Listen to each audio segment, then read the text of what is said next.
August 23, 2023, a day when India's Chandrayaan-3 spacecraft made history by becoming the first to touch down on the lunar South Pole, a place we can't normally see from Earth. What makes this lunar hideaway so fascinating to scientists? Well, it turns out it's hiding something precious – lunar ice. This place is believed to be more abundant with this ice than what we found up north. And it's not hard to see why scientists are so buzzed up about it. It's a frozen water source, and it could become our key to building a permanent lunar home, or even fueling missions all the way to Mars.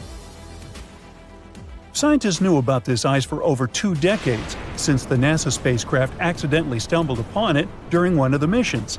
Then in 2018, NASA triumphantly declared that they're 100% sure about it. They said that the south pole of the moon is abundant with water. Now picture this. Future lunar settlers could tap into this water supply. It could help us sustain life in the barren lunar landscape. Plus, by cleverly splitting the water into oxygen and hydrogen, we could receive both air and rocket fuel. All this will make moon missions more feasible and self-sustaining. It's also a great glimpse into the past. This ice, maybe as old as the moon itself, could unlock the moon's and Earth's deep mysteries. But it turns out that water isn't rare in space at all. There might be lots of planets out there where life could thrive. We know this because we started finding water vapor around stars, and this water is remarkably similar to the water in our own solar system. This discovery suggests that the water on Earth originally came from space. Water forms around stars in the cloud of extremely hot vapor. Then it turns into ice and sticks to tiny dust particles. These particles stick together over time and become bigger objects, like comets, planets, and other things. Some of these become comets and planets in our own solar system. And this is how water is being spread across the universe, and it may be how it got to our planet and the moon too. Scientists think that the lunar ice might have journeyed here eons ago. Maybe it hitched a ride on water-rich asteroids that smacked into the moon's surface. All this has big implications for us. The southern pole is an ideal canvas for humanity to establish a real moon base. Imagine brick domes connected by secret underground tunnels. They'll be bustling with people busily operating computers. Some others will be cruising the lunar landscape in their jeeps or on their way to mine precious resources. We have some pretty cool ideas on how to build this. First, you probably imagine hauling hefty and water-draining shelters all the way from Earth. But maybe there's a more effective way. Think about our history as a civilization. Every time we ventured to a new place, we surveyed the surroundings for available resources and used them to survive and thrive. This is how we spread across our own planet. So why shouldn't we spread across the moon the same way? Now, you might wonder what resources the moon might offer. We know about the ice, and it can be turned into water. But we can clearly see that our planet lacks lush greenery and edible food. Well, it might not be obvious, but the moon does have something to offer – mineral resources and sunlight. Unlike Earth, where the sun rises and sets, the lunar poles offer quite a beautiful sight. The sun gracefully orbits the horizon the entire day, which means it can provide an almost uninterrupted source of power. Imagine living in a world bathed in perpetual sunlight. I'm sure the solar panels will love it. Me? Not so much. Still, we could use not only the sun's light, but also its heat. Honestly, we should just use everything. If we're left with spare metal while producing oxygen, find a purpose for that metal too. We need to treat the environment responsibly, not only on Earth, but on the moon as well. Which is why scientists are learning how to turn the moon's most abundant resources, regolith, into sturdy bricks. They've been quite inventive in figuring out how to create moon bricks. Scientists want to use the sun's heat to melt lunar dust, layer by layer, essentially creating a 3D printer for moon dust. Engineers have also cooked up bricks using solar ovens and zapped lunar soil with microwaves. They become quite adept at it. So yeah, Perhaps we're going to establish a little brick factory on the moon and build regolith houses. It's like Minecraft in real life. As soon as you find some cool new material, you gotta build a tiny house with it. If successful, these bricks could be used to construct entire buildings, potentially covering inflatable modules or giving new life to abandoned landers. So, will astronauts need to become skilled bricklayers? Well, they won't do everything themselves. We'd have to create a small automated system involving robots working collaboratively. Humans will, of course, oversee the construction site. Despite all this automation, scientists believe that living on the moon is going to be, well, call it cozy. The designs may involve stacked living quarters or multi-purpose areas. However, there would be some challenges too. On the moon, things get extreme. Imagine scorching temperatures that can go up to 212 degrees Fahrenheit during the day, and at night, they plunge down to a chilly minus 290 degrees. And it's not just the weather. The moon gets relentlessly exposed to solar radiation, cosmic rays, and micrometeorite impacts. All these things gradually wear down anything on its surface. Another big challenge is the lunar dust. On the moon, there's no air to breathe, and the dust there can cause problems. And this one isn't only regular dust. It's super clingy and can even make astronauts sneeze and have watery eyes, as if they're having a lunar hay fever. It can also damage equipment and spacesuits. It's not something you want to mess with. Scientists have found that the dust is made when meteors hit the moon, creating tiny particles and sharp glass shards. It's toxic, and its tiny particles can float around in low lunar gravity, making it hard to breathe. Unlike on Earth, the moon doesn't have wind or rain to clean it away. So now they're studying it to find out how to prevent this annoying problem from ruining their entire mission. There's more to this lunar haven than meets the eye. Scientists also want to delve into the mysteries of low-frequency electromagnetic waves there. These waves are whispers from the far reaches of the universe. These elusive signals have remained hidden from us for ages. We only caught some cacophony of radio and other background noise, but that's it. On the moon's dark side, however, we can finally record and study them. Studying these waves will help scientists to unlock the secrets of the universe's origins. It's not just about the Earth or the moon. We're talking about peering back to the very beginnings of our world. Our new lunar lab might help us to forever reshape our understanding of the cosmos. So, NASA has some big plans on the moon now. Their Artemis mission completed a successful return to Earth in December 2022 after nearly a month in space. It ventured far beyond the moon. This mission proved the capabilities of some of our recent technological developments that will help us explore Mars. The goal of Artemis is to establish a lasting presence on the moon. They want to create a gateway, like a space station in orbit around the satellite, to help with the landings. Artemis II is set to carry astronauts to lunar orbit in 2024, and during Artemis III, which should take place in the mid-2020s, 2 astronauts will touch down near the moon's south pole. It's quite possible that the lunar base will be built within the next couple of decades. So, stay tuned. You might think high-tech telescopes let us see every inch of the moon, but that's not true. At our satellite's south pole lie giant craters untouched by sunlight for eons, stuck in pitch black, colder than Pluto, and almost impossible to explore. However, maybe we have to if we want to explore space. Because the darkness hides some must-have resources that will make life and long-distance travel in space possible. Yes, we're talking about water locked up as tiny crystals in the lunar soil. Now, water in space is always good news. You've probably heard that scientists are also obsessed with finding it on Mars. If the red planet has any type of water below its surface, it raises the exciting possibility that life might have existed there. Even microbes would be the biggest discovery in human history. That's why rovers are poking around Martian craters and drilling into the soil like some very dedicated space gardeners. But as incredible as water on Mars would be, water on the Moon might be even more valuable to us in the short term. The reasons are simple: the distance and the gravity of the Moon.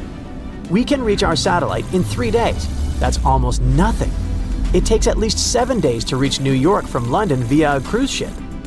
But more important than the length of the trip is the possibility of using the Moon as a pit stop. Stop, refuel, and relaunch so we can resume exploration. The gravity on the Moon is only 1/6 as strong as Earth's. That's not just useful for endlessly entertaining yourself by jumping around. This difference means that launching rockets from our satellite is much easier compared to launching them from Earth, which requires a tremendous amount of fuel just to break free from the atmosphere. For example, the Saturn V rocket, which took astronauts to the Moon during the Apollo missions, was made up of more than 90% fuel just to get off the ground. On the Moon, however, it's much easier to launch a rocket. That means that we could carry heavier loads with less fuel. It's like being able to take a bigger suitcase on your trip. If we can find and use ice on the Moon to create rocket fuel, it would turn our satellite into a practical and affordable stop for exploring the solar system. Not to mention that by applying some basic chemistry, we could extract oxygen from water and use it for breathing or rocket engines. Also, astronauts would need water to drink and grow crops on the lunar base. So, what do we know about the latest discoveries? For a long time, scientists thought the Moon was completely dry. But in 2009, NASA basically crashed a rocket into a crater. It caused an explosion of ice and vapor, like fireworks, and finally confirmed that the Moon had some kind of water. But how much? Well, enough to matter. The data suggests there could be hundreds of millions of tons of water ice locked up in the Moon's polar regions. Some estimates roughly say 1.3 trillion pounds.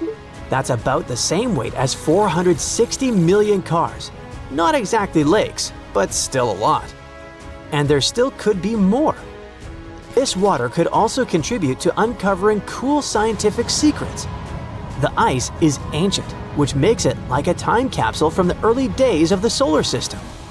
Studying those frozen molecules might tell us not only how water got to the Moon, but also how it appeared on Earth. Anyway, what's all that water doing on the Moon? How did it get there? Scientists assume that some of it probably hitched a ride on comets and asteroids billions of years ago. Many of those space rocks carried ice, and some of that water ended up in the polar regions. Another source could be the way solar wind interacts with the lunar surface. In any case, however this ice appeared on the Moon, the real trick is where it ended up, inside its polar craters. And while we can find the ice not only in the craters at the South Pole, that's where the largest, most stable reserves are believed to be. Some of those craters are enormous. One of the most famous is called the Shackleton crater, and it's over 13 miles wide and more than 2 miles deep. That's almost twice as deep as the Grand Canyon. The Moon barely tilts on its axis, only about 1 degree, so the Sun never peaks over the rims of those deep polar pits. The temperatures dip to around -400 degrees Fahrenheit there. Any water or chemicals trapped in that frozen dirt just stay there, locked away like in a freezer. Something really cool is that at the South Pole, you have parts that are stuck in the perpetual darkness, but some nearby mountain ridges get almost non-stop sunlight. Scientists call them the peaks of eternal light. They are perfect for setting up solar panels, while still being close enough to access the icy treasures hidden below. The poles of the Moon are the only places in our solar system we know of where perpetual day and night exist side by side. But the eternal night isn't just fascinating, it's dangerous.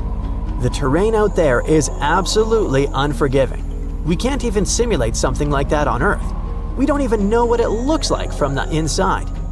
It's worse than exploring the northernmost part of Antarctica while wearing a blindfold. So now that we know this, is that potential water even obtainable?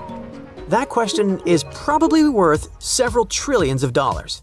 Yes, there's water over there, but getting to it won't be like scooping ice cream from a bowl. What we're really talking about are microscopic ice crystals mixed into lunar dust. To make use of it, machines would need to dig and heat up the soil, then capture the vapor before it escapes back into space. And then there's freezing. Even assuming a human or rover could safely reach the bottom of a crater, it'd be almost impossible to navigate. Batteries and equipment probably wouldn't last, and it's impossible to use solar panels or electronics down there. They'd freeze in minutes. However, NASA's Lunar Reconnaissance Orbiter uses all kinds of radars and sensors to sniff out what the crater looks like inside. And now there's an even sharper tool: shadow cam. A camera so sensitive it can capture details in light 100 times dimmer than what our eyes can see. Basically, the ultimate night vision device. With it, we can finally map those pits without even setting foot there. That's why engineers are thinking up all sorts of clever solutions. Some concepts involve nuclear-powered rovers with headlights strong enough to carve through the dark. Others want robots that rappel down crater walls or hop across the floor like pogo sticks. There are even ideas for drills that could melt frozen soil and trap water vapor like condensation on a cold soda can. The silver lining is that this water isn't going anywhere. Until we improve our technology, the supply will wait for us. That being said, space agencies are already making advancements. In fact, more than half a dozen new missions are lined up over the next few years. NASA's Artemis program is getting ready to send astronauts back around the moon and then down to the South Pole. China's Chang'e 7 is planning to check out those dark craters. And private companies like Firefly and Blue Origin are gearing up to deliver equipment and experiments. Now, here's a bonus, lesser-known fun fact. The moon smells. When Apollo astronauts brought lunar dust into their landers, it mixed with the oxygen inside and ended up smelling pretty strong. They said it was like burnt gunpowder or fireworks. Lunar dust has nothing to do with gunpowder, but its particles are highly reactive. After sitting in space for billions of years, they reacted instantly with oxygen in the cabin, creating that smoky odor. Future explorers are definitely going to notice that smell too, since lunar dust tends to stick to everything. Let's hope that, aside from everything else, scientists will work out air fresheners for the moon base. So, check out this creature. What do you think this thing is? Is it a plant, an animal, or maybe even some kind of wild fungus? At first glance, this fossil could pass for any of those ancient life forms. And honestly, scientists have been scratching their heads over it for over 150 years. But now, it looks like we might finally be cracking the case on this unknown species discovery. A long time ago, during the Devonian period, plants were just starting to grow on land.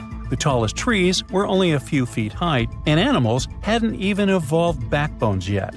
Back then, massive natural towers up to 26 feet tall and 3 feet wide, looking like branchless cylindrical tree trunks, were rising from the ground. Hey, what a contrast with trees back then.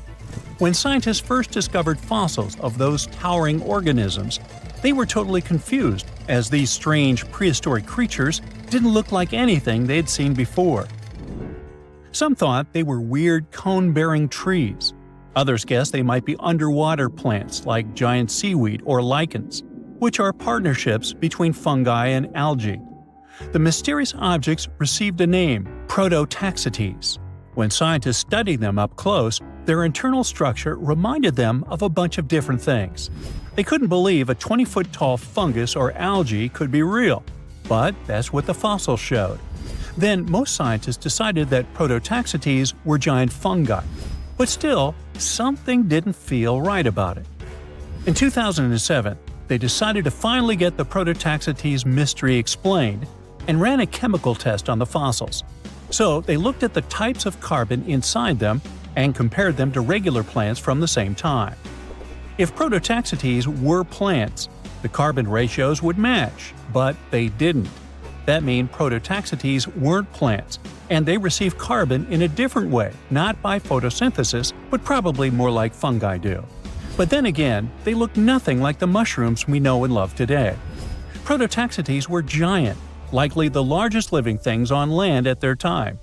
And even if these strange prehistoric creatures were some fungi of their sort, then it's weird they don't have any living relatives today that would resemble them. So, if we put all this together, it looks like Prototaxites are an entirely different and previously unknown life form that didn't leave any offspring. Now, Prototaxites aren't the only unclassified organisms on Earth. About 600 million years ago, there were no fish, no sharks, no crabs. Just simple life forms like algae and bacteria drifting through calm, shallow seas. But some seriously strange creatures, completely unlike anything we see today, lived among them. They looked like underwater ferns, stood perfectly still, and absorbed nutrients straight from the water. These bizarre life forms were rangeomorphs. They ruled the oceans that were thick with nutrients back then. So rangeomorphs didn't need mouths, eyes, or muscles to survive and just soaked up whatever they needed. Some of them were as small as a finger, and others grew as tall as 6.5 feet. But as Earth entered the Cambrian period, the oceans became much more competitive. Fast-swimming creatures with limbs, eyes, and jaws showed up and ate the same food faster, and maybe even ate the rangeomorphs themselves. The chemistry of the oceans also started to shift, and the nutrient-rich waters became more like today's oceans, where food floats around in particles that active animals scoop up. So the rangeomorphs vanished forever, but scientists still find their fossils all over the world preserved in ancient rock. They had an incredible fractal design, a pattern that repeated itself at every level, from the smallest branches to the full body.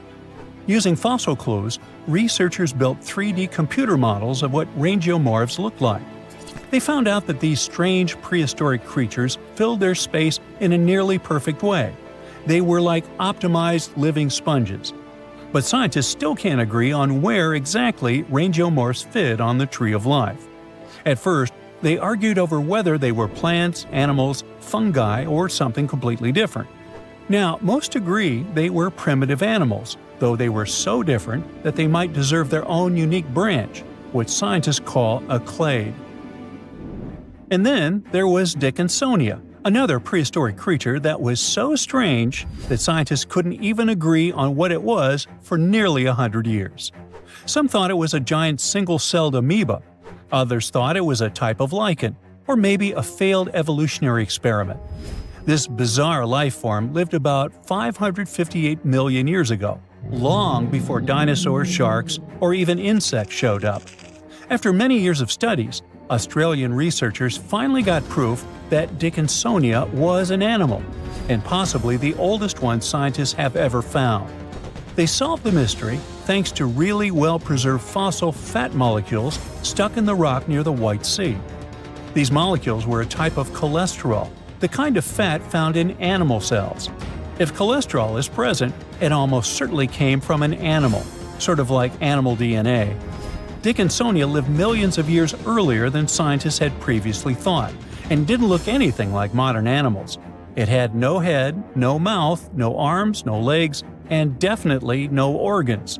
It was oval-shaped, like a giant pill bug or flattened jelly bean, with weird ridges running across its body. Some were tiny, but others grew up to 5 feet long, the size of a person. It didn't swim or walk, but was just lying on the seafloor, soaking up nutrients from the water or absorbing stuff through its skin. It was tricky to identify because most fossils came from high-pressure rock, where heat had destroyed all the delicate organic stuff scientists needed to study. To get to the good fossils, researchers had to rappel down 300-foot cliffs, dig out huge blocks of sandstone, throw them down, wash them, and then repeat the process. And inside one of those sandstone slabs was the fossil that changed everything. That helped finally confirm that Dickinsonia was an animal, which proves that complex animal life existed before the Cambrian diversification, where tons of new animals with bones, eyes, and limbs suddenly appeared. Scientists think the spot where they found these fossils might hold more clues about ancient life. For a long time, scientists had no clue what other group of ancient life forms, slime molds, were. These weird jelly-like blobs that pulse and ooze on rotten logs and forest floors aren't fungi like mushrooms, though people thought they were for years. It turns out they're more like amoebas, squishy, single-celled organisms that can move around. There are over 900 species of slime molds all over the world. You'll find them in soil, leaf litter, and especially on decaying wood. Scientists found them trapped in amber from 100 million years ago, and it looks just like modern slime molds. Scientists still know very little about how slime molds interact with other species, what role they play in ecosystems, or how they think without a brain, nerves, or a control center. But somehow, they can make decisions and adapt to their surroundings. It makes them a lot like social insects, like ants or bees, where no single bug is in charge, but the colony still works together as a smart group. Even without brains, scientists have trained slime molds to solve mazes just by responding to chemicals and learning from their environment. One way these organisms learn is through a process called habituation. It's sort of like how you get used to cold water after jumping in a lake, or stop noticing an annoying buzzing noise after a few minutes. That's your brain helping you tune out something harmless. Some slime molds can do this too. If they get in nasty conditions, like salty, dry, acidic environments or chemicals, they'll avoid them at first. But if there's food on the other side, they'll eventually get used to it and push their way through. And if you let slime mold go dormant and wake up a year later, it still remembers how to deal with salt. They even seem to be able to decide where to go based on where they found food in the past. With more and more unknown species discoveries, scientists can paint a better picture of Earth's biological past. We all grew up believing that Stonehenge is the world's most ancient observatory, but now it has some serious competition for the title. Nabta Playa was built more than 2,000 miles away in southern Egypt, and thousands of years before Stonehenge and even the pyramids of Giza. In 1973, a Bedouin guide stumbled upon a strange group of huge stone formations while crossing the Sahara Desert. He led American archaeologist Fred Wendorf to the site, located about 60 miles from the Nile. Wendorf's friend and colleague claims the team found the stones while stopping for a bathroom break in the desert. Either way, what they found changed history. At first, Wendorf thought the stone structures were just natural formations. But then it hit him. This area was once a lake, meaning no natural rocks should even be there. He kept coming back to the site for decades, and by the early 1990s, his team finally uncovered a circle of stones that seemed to line up with the stars in a way no one could explain.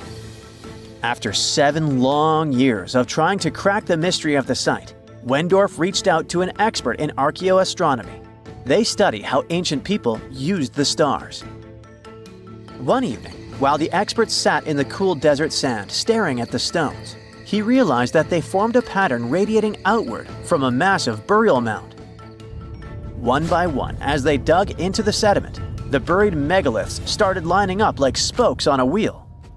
The team had already used radiocarbon dating to test samples from fire hearths and tamarisk wood roofing found inside the stone circle. Nabta Playa had dozens of standing stones, all a few feet tall. Some of them lined up exactly with the sunrise on special days, and others matched up with bright stars in the sky. Inside the big circle, there were 6 special stones that may have been used for rituals or marking important times of the year. Around them, 29 standing stones might have worked like a simple calendar to help people know when it was time for something important, like the summer solstice, the longest day of the year. When the sun rose in just the right spot, it was a sign that the rainy season was coming. The stone circle once aligned with the brightest stars in the northern sky: Arcturus, Sirius, and Alpha Centauri. Some stones even pointed to the constellation Orion. By tracing Arcturus's movement across the sky, they figured out that it matched perfectly with the circle around 4800 BCE. That means it was the oldest astronomical site ever discovered. And the people of Nabta Playa may have been watching the stars thousands of years before telescopes were even invented. It looks like it had a huge meaning for people living and traveling through the desert. Over 10,000 years ago, the long, cold, and dry ice age that lasted for tens of thousands of years was finally fading away. Northern Africa got massive monsoons and rains that filled up seasonal lakes. So, parts of the desert turned into short-lived oases.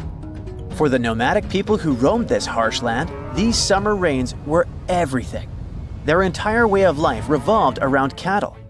When archaeologists opened the central tomb at Nabta Playa, they dug up cattle bones and even a massive rock carved into the shape of a cow.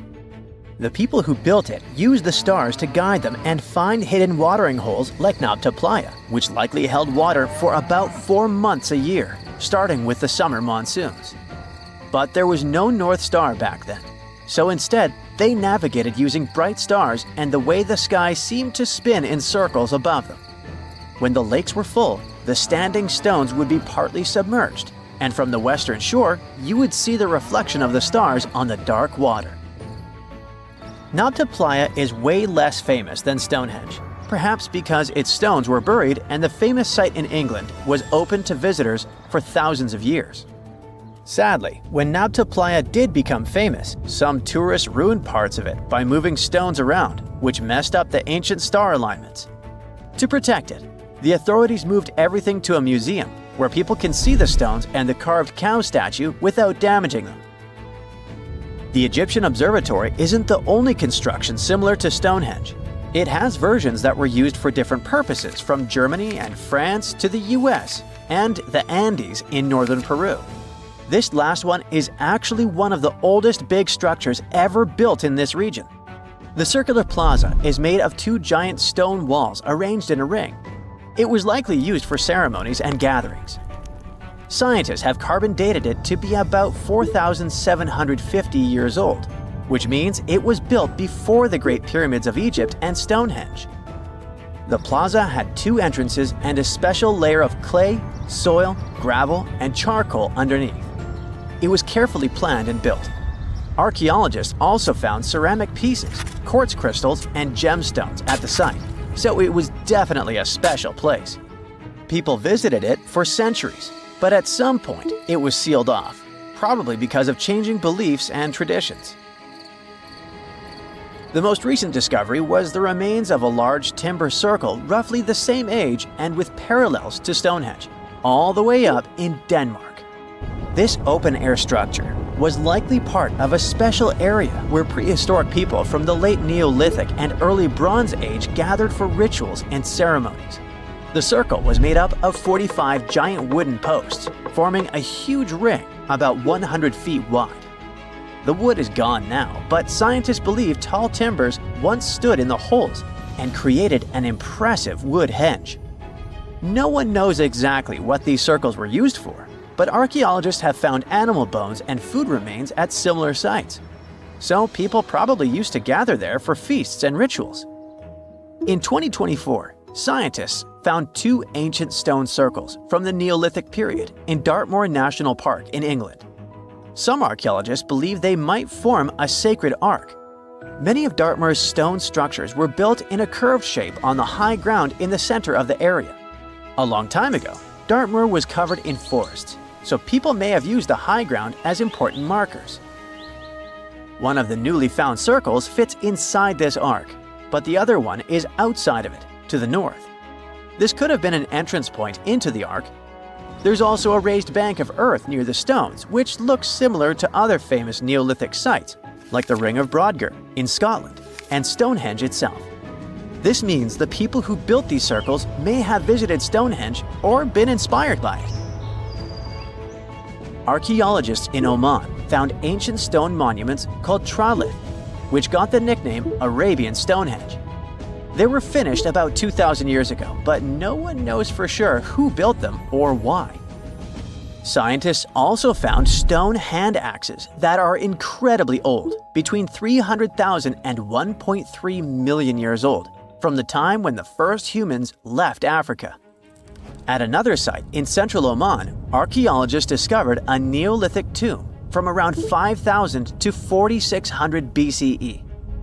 There are 2 chambers with the bones of dozens of people inside beneath a giant megalithic structure. Nearby, they also discovered rock carvings that were made by people who lived in the area. And then there is another Stonehenge look-alike, this time in Saudi Arabia, that was used as an apartment complex thousands of years ago. Archaeologists discovered a total of 345 stone circles by looking at aerial photos of a lava field. Each circle is between 13 to 26 feet and has at least one large standing stone in the middle. These structures still have remains of stone walls and doorways.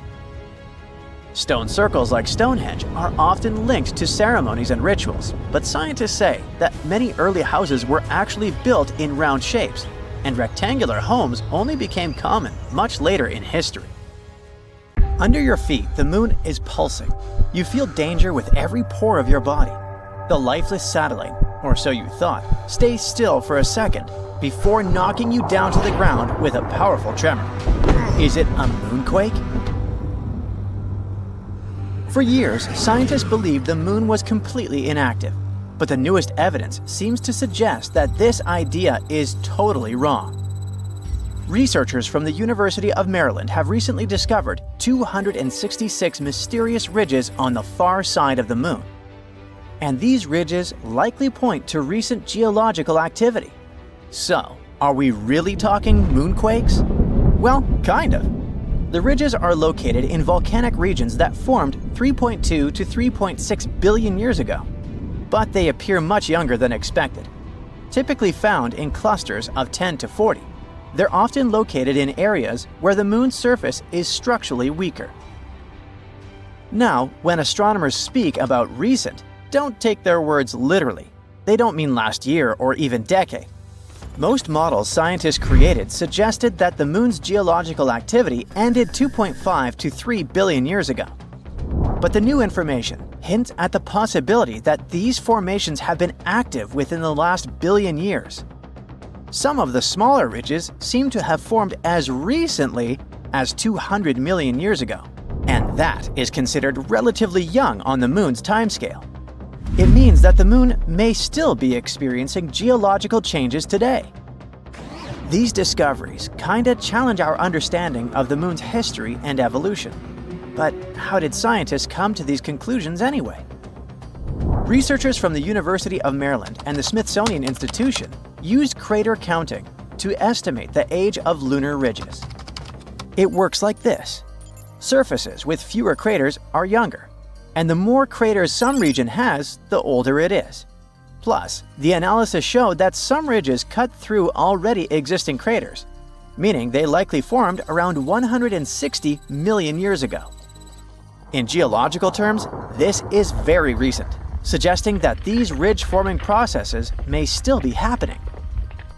Another cool thing is that the ridges on both the near and far sides of the moon are similar, which means they may have formed through the same geological processes, having been shaped by the same forces. These forces might include the moon's gradual shrinking, thermal contraction, and shifts in its orbit. We'll talk about it a bit later. Another argument supporting the idea of a still active moon is decades-old data from the Apollo missions. They had already detected shallow moonquakes with the Apollo Lunar Seismic Experiment, recording 28 quakes ranging from magnitude 1.5 to 5.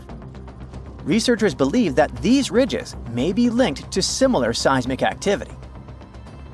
Now, about that bizarre shrinking of our natural satellite. Scientists believe the moon formed about 4.5 billion years ago when a Mars-sized object collided with early Earth. This catastrophic impact likely sent bunches of superheated material into space. Eventually, they came together and formed the moon. In its early years, the moon was just a molten world, shaking from intense volcanic and seismic activity. So, the moon used to be a molten mess floating through space. But when did it actually solidify? Scientists have finally figured it out, 4.43 billion years ago. This was a huge turning point, not just for the Moon, but for Earth too. After all, the giant impact that formed the Moon might have also been the final blow that made Earth stable enough to support life. In any case, billions of years passed. The Moon gradually cooled and contracted. And now look at this modern-day rocky sphere illuminating our nights. But the Moon isn't completely rigid yet. It still keeps cooling. And this slow cooling of its core might be one possible reason for the Moon's continued activity. As it cools, the Moon's interior contracts, which leads to cracks and shifts in the crust. One of the clearest signs of this contraction is found in the lunar maria. See these large dark patches on the Moon? Those are called maria, areas formed when lava filled ancient asteroid impact craters and then solidified. Then, over time, the cooling and contracting crust created these wrinkle ridges. Another factor of the ongoing geological activity could be the Moon's gravitational interactions with Earth. Such non-stop powerful interactions likely create surface stress and trigger tectonic movements. It's all good and exciting, but can this activity on the Moon actually affect humans? In a sense, it can. The Moon has long been seen as a stable place for future bases and resource extraction. But the discovery of this ongoing geological activity is pretty worrying. If the surface is still shifting, future settlements, infrastructure, and mining operations could face serious risks. That's why, at the moment, we need seismometers and ground-penetrating radars to better understand these movements. It will allow us to assess potential dangers before any long-term missions begin. By the way, there's another potential problem future lunar missions might have to deal with, and it's moon dust, aka regolith. Apollo astronauts quickly learned that this jagged, sticky dust gets everywhere and can damage suits, equipment, and even health. A new study from Texas A&M engineers found another problem. When rockets land or take off, they kick up regolith, which can become a collision hazard, especially with many spacecraft bringing crews and cargo to the Moon. Lunar regolith comes in all sizes, from tiny dust particles to large rocks. The main ingredient in moon dust is fine silicate materials, about 70 microns in size, like a human hair. They formed over billions of years as meteors and asteroids smashed into the Moon's surface, grinding much of it into powder. Unlike Earth, the Moon has almost no atmosphere. It's incredibly thin, so there's no wind or water to smooth out the dust. On top of that, constant exposure to solar wind has given the regolith an electrostatic charge, making it stick to anything it touches. Apollo astronauts quickly found this out the hard way. Moon dust clung to their suits, got trapped inside their landers, and stuck to everything. Worse, it became a health hazard, causing eye irritation and breathing problems inside their spacecraft. But at the moment, it seems like a problem for future us. A much more important issue is finding water to support future missions, and China is going to deal with it. It's getting ready for a big mission to look for hidden ice on the Moon. As part of the Chang'e 7 mission in 2026, a flying robot will explore deep craters at the Moon's south pole, where ice might be trapped. If they manage to confirm it, this could be a game changer for future lunar missions. Astronauts will have a water source and even fuel for space travel. The mission is a key step in China's plan to land astronauts on the Moon within 5 years.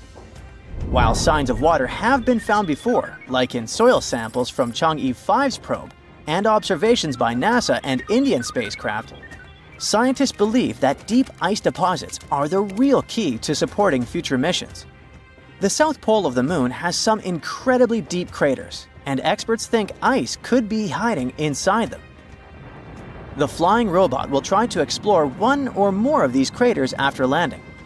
If it does find the ice, it could make long-term Moon missions much cheaper and more practical, helping astronauts live and work on the Moon. Some scientists also think that this discovery could offer us some clues about extraterrestrial life. In any case, whether we find water on the Moon and learn to deal with that pesky dust or not, The recent discovery of those young lunar ridges is a game changer. If the moon is still geologically active, it means we don't know as much about our closest neighbor as we thought. What else could the moon be hiding? Are we really prepared for the idea that this lifeless satellite might actually be more dynamic than we imagined? Future missions, which might not be as safe as we once believed, will probably show. This is a typical crater on the moon. It's here because, once upon a time, an asteroid crashed right into it. Yep, a lunar crater forms when an asteroid, meteoroid, or a comet slams into the moon's surface. And as you can see, it's happened a lot. But one crater formed in a very different way. But then, how did it form? Well, let's rewind a bit. There's a widely accepted hypothesis that the moon itself is a product of collision, just like all these craters. But that collision was way tougher. It happened over 4.5 billion years ago when a huge Mars-sized planet called Theia crashed into Earth. That event threw a bunch of debris into orbit. Eventually, it came together to form the moon. Now, for a while after that, the moon was basically a giant ball of lava.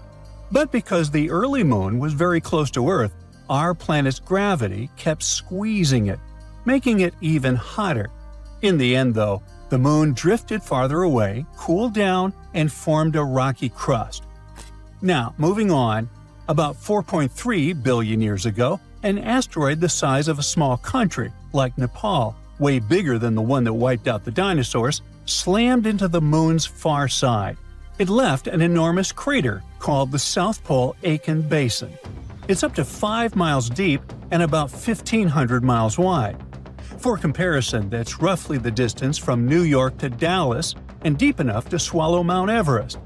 Now, scientists think that impact may have dug up and scattered some ancient stuff from deep inside the moon, a mixture of materials nicknamed creep, short for potassium, rare earth elements, and phosphorus. It's like a chemical time capsule from when the moon was still a lava ocean. Now, you want to know the reason why this area could be even more scientifically interesting than we realized? You see, until recently, researchers believed the asteroid came from the south, slamming upward and spreading a bunch of radioactive material, that very creep, around the crater's northern rim. But after looking closer, scientists realized the impact actually came from the north, which means all that valuable creep ended up on the southern edge instead. And guess what? NASA's Artemis II mission happens to be targeting that exact southern region. Researchers started questioning the old southern impact theory when they compared the moon's crater with others across the solar system, mainly Mars's Hellas Basin and Pluto's Sputnik Basin. Here they are. See? All three have this bizarre teardrop or avocado shape, wide on one side and pointy on the other. And exactly that pointy end usually shows which direction the asteroid came from. In the case of the South Pole-Aitken basin, that means the asteroid hit from the north, not from the south. To confirm it, scientists dug into old data from NASA's Lunar Prospector mission. It orbited the moon in 1998 to 1999. That spacecraft measured radioactive elements on the surface and found high concentrations of thorium, a key part of creep, around the basin's southwestern rim. Now, the Artemis III mission is NASA's big plan to put humans back on the moon for the first time since 1972. If everything goes according to schedule, the launch is set for mid-2027, right after Artemis II wraps up. See, Artemis II, which is supposed to launch before April 2026, will be sort of a dress rehearsal. Astronauts will orbit the moon without landing, just to make sure that all the systems work smoothly, a cosmic test drive. Artemis III is where things are going to get real. The astronauts are expected to land near the moon's south pole, in one of 9 possible locations NASA has scouted out. The only problem is timing. Artemis III has already been delayed a few times, and so has Artemis II. Artemis I launched in 2022. It was an uncrewed test flight that went around the moon and came back just fine. So, next up is Artemis II, which will take real astronauts further into space. Then comes Artemis III, the big one. Astronauts are supposed to hang out on the lunar surface for about a week doing sciencey stuff before heading home. After that, Artemis 4 and 5 will build and expand a new mini space station orbiting the Moon. It's called Gateway. Think of it as a pit stop in space. Astronauts can dock there, live for short missions, do experiments, and prepare for landings. NASA's building it with help from the European Space Agency, Japan, and a few others. The astronauts are going to travel in the Orion spacecraft, launched by NASA's Space Launch System, a massive rocket taller than the Statue of Liberty and strong enough to fling people to the Moon. To actually land, they'll use the Human Landing System. SpaceX's Starship is supposed to take the first cruise down to the Moon's surface once it proves it can land safely. In the long run, NASA's not going to stop at the Moon. The big goal is Moon to Mars. Hopefully, we can use everything we learned from Artemis to build a lunar base and eventually send humans all the way to Mars. And who knows? Maybe when people land on the Moon, they'll be able to figure out another unsolved mystery: flickers, glows, or beams of light that sometimes illuminate our satellite. Let's dig deeper into this mystery, shall we? On the night of April 19, 1787, astronomer William Herschel spotted something weird: a bright light glowing on the dark part of the new moon. It shone for hours and was almost as bright as the Orion Nebula. What he saw probably was what scientists now call a transient lunar phenomenon, or TLP. Basically, quick little flashes or color changes on the moon's surface. TLPs can look like glowing patches, reddish or purple spots, or even hazy clouds that suddenly appear and fade away. Over the last 2,000 years, people have recorded around 3,000 of these strange moon flashes, using telescopes, cameras, or sometimes just their own sharp eyes. So, what's really going on up there? Well, there's no single answer. Lots of different things can cause TLPs, from meteor impacts to gas releases or even electrical activity. The length of the flash, which can last anywhere from a split second to several hours, gives scientists clues about what's behind each mysterious lunar light show. The super short flashes, lasting less than a minute, are most likely caused by tiny space rocks crashing into the moon. Even a meteoroid, the weight of a billiard ball, can hit the lunar surface hard enough to make it glow for a split second. The heat from the impact makes rocks shine and then quickly fade as they cool down. For a long time, scientists suspected these quick flashes were caused by meteor hits, but they couldn't prove it until the 1990s, when high-speed cameras finally became common in lunar research. Even then, it wasn't easy to confirm. Short flashes could have just been camera glitches or electric noise. The only way to be sure was to catch the same flash from two or more places at once. Well, that happened for the first time during the Leonid meteor shower in 1999, when scientists recorded real impact flashes on the moon. Later, we got more proof that the moon was often peppered with space rocks. While the flashes seemed to cluster in certain areas, like Oceanus Procellarum, one of the moon's big dark plains, that's likely just because of where scientists have focused their cameras. A 2024 study showed that meteoroids actually hit the moon evenly everywhere.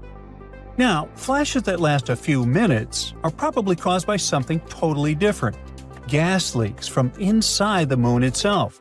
Studies from 2008 and 9 found that when gas like radon builds up under the lunar surface, it can suddenly burst out. Hey, I know how that feels. And when this radioactive gas escapes and decays, it gives off a faint glow we can see from Earth. Interestingly, those glowing spots often line up with areas where scientists have already found higher radon levels. Then, there are the long-haul lights. They stick around for hours, like the bright glow William Herschel saw back in 1787.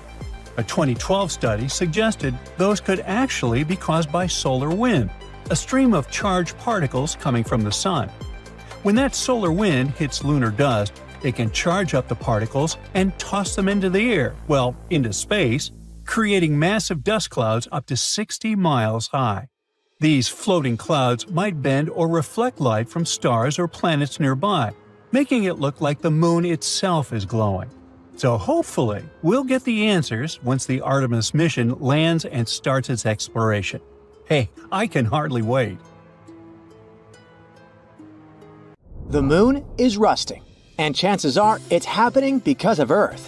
You'd say that since they're more than 230,000 miles apart, they can hardly directly influence each other in such a way, but they do actually have a special connection. The moon affects our home planet as well, and you can see it while observing ocean tides. As Earth rotates, the moon's gravitational force pulls the water on the nearest side of Earth. It creates a bulge. At the same time, another bulge forms on the opposite side because our planet rotates and it causes a centrifugal force. And then, the planet continues to rotate underneath these bulges, which is why we have too low and too high tides every day.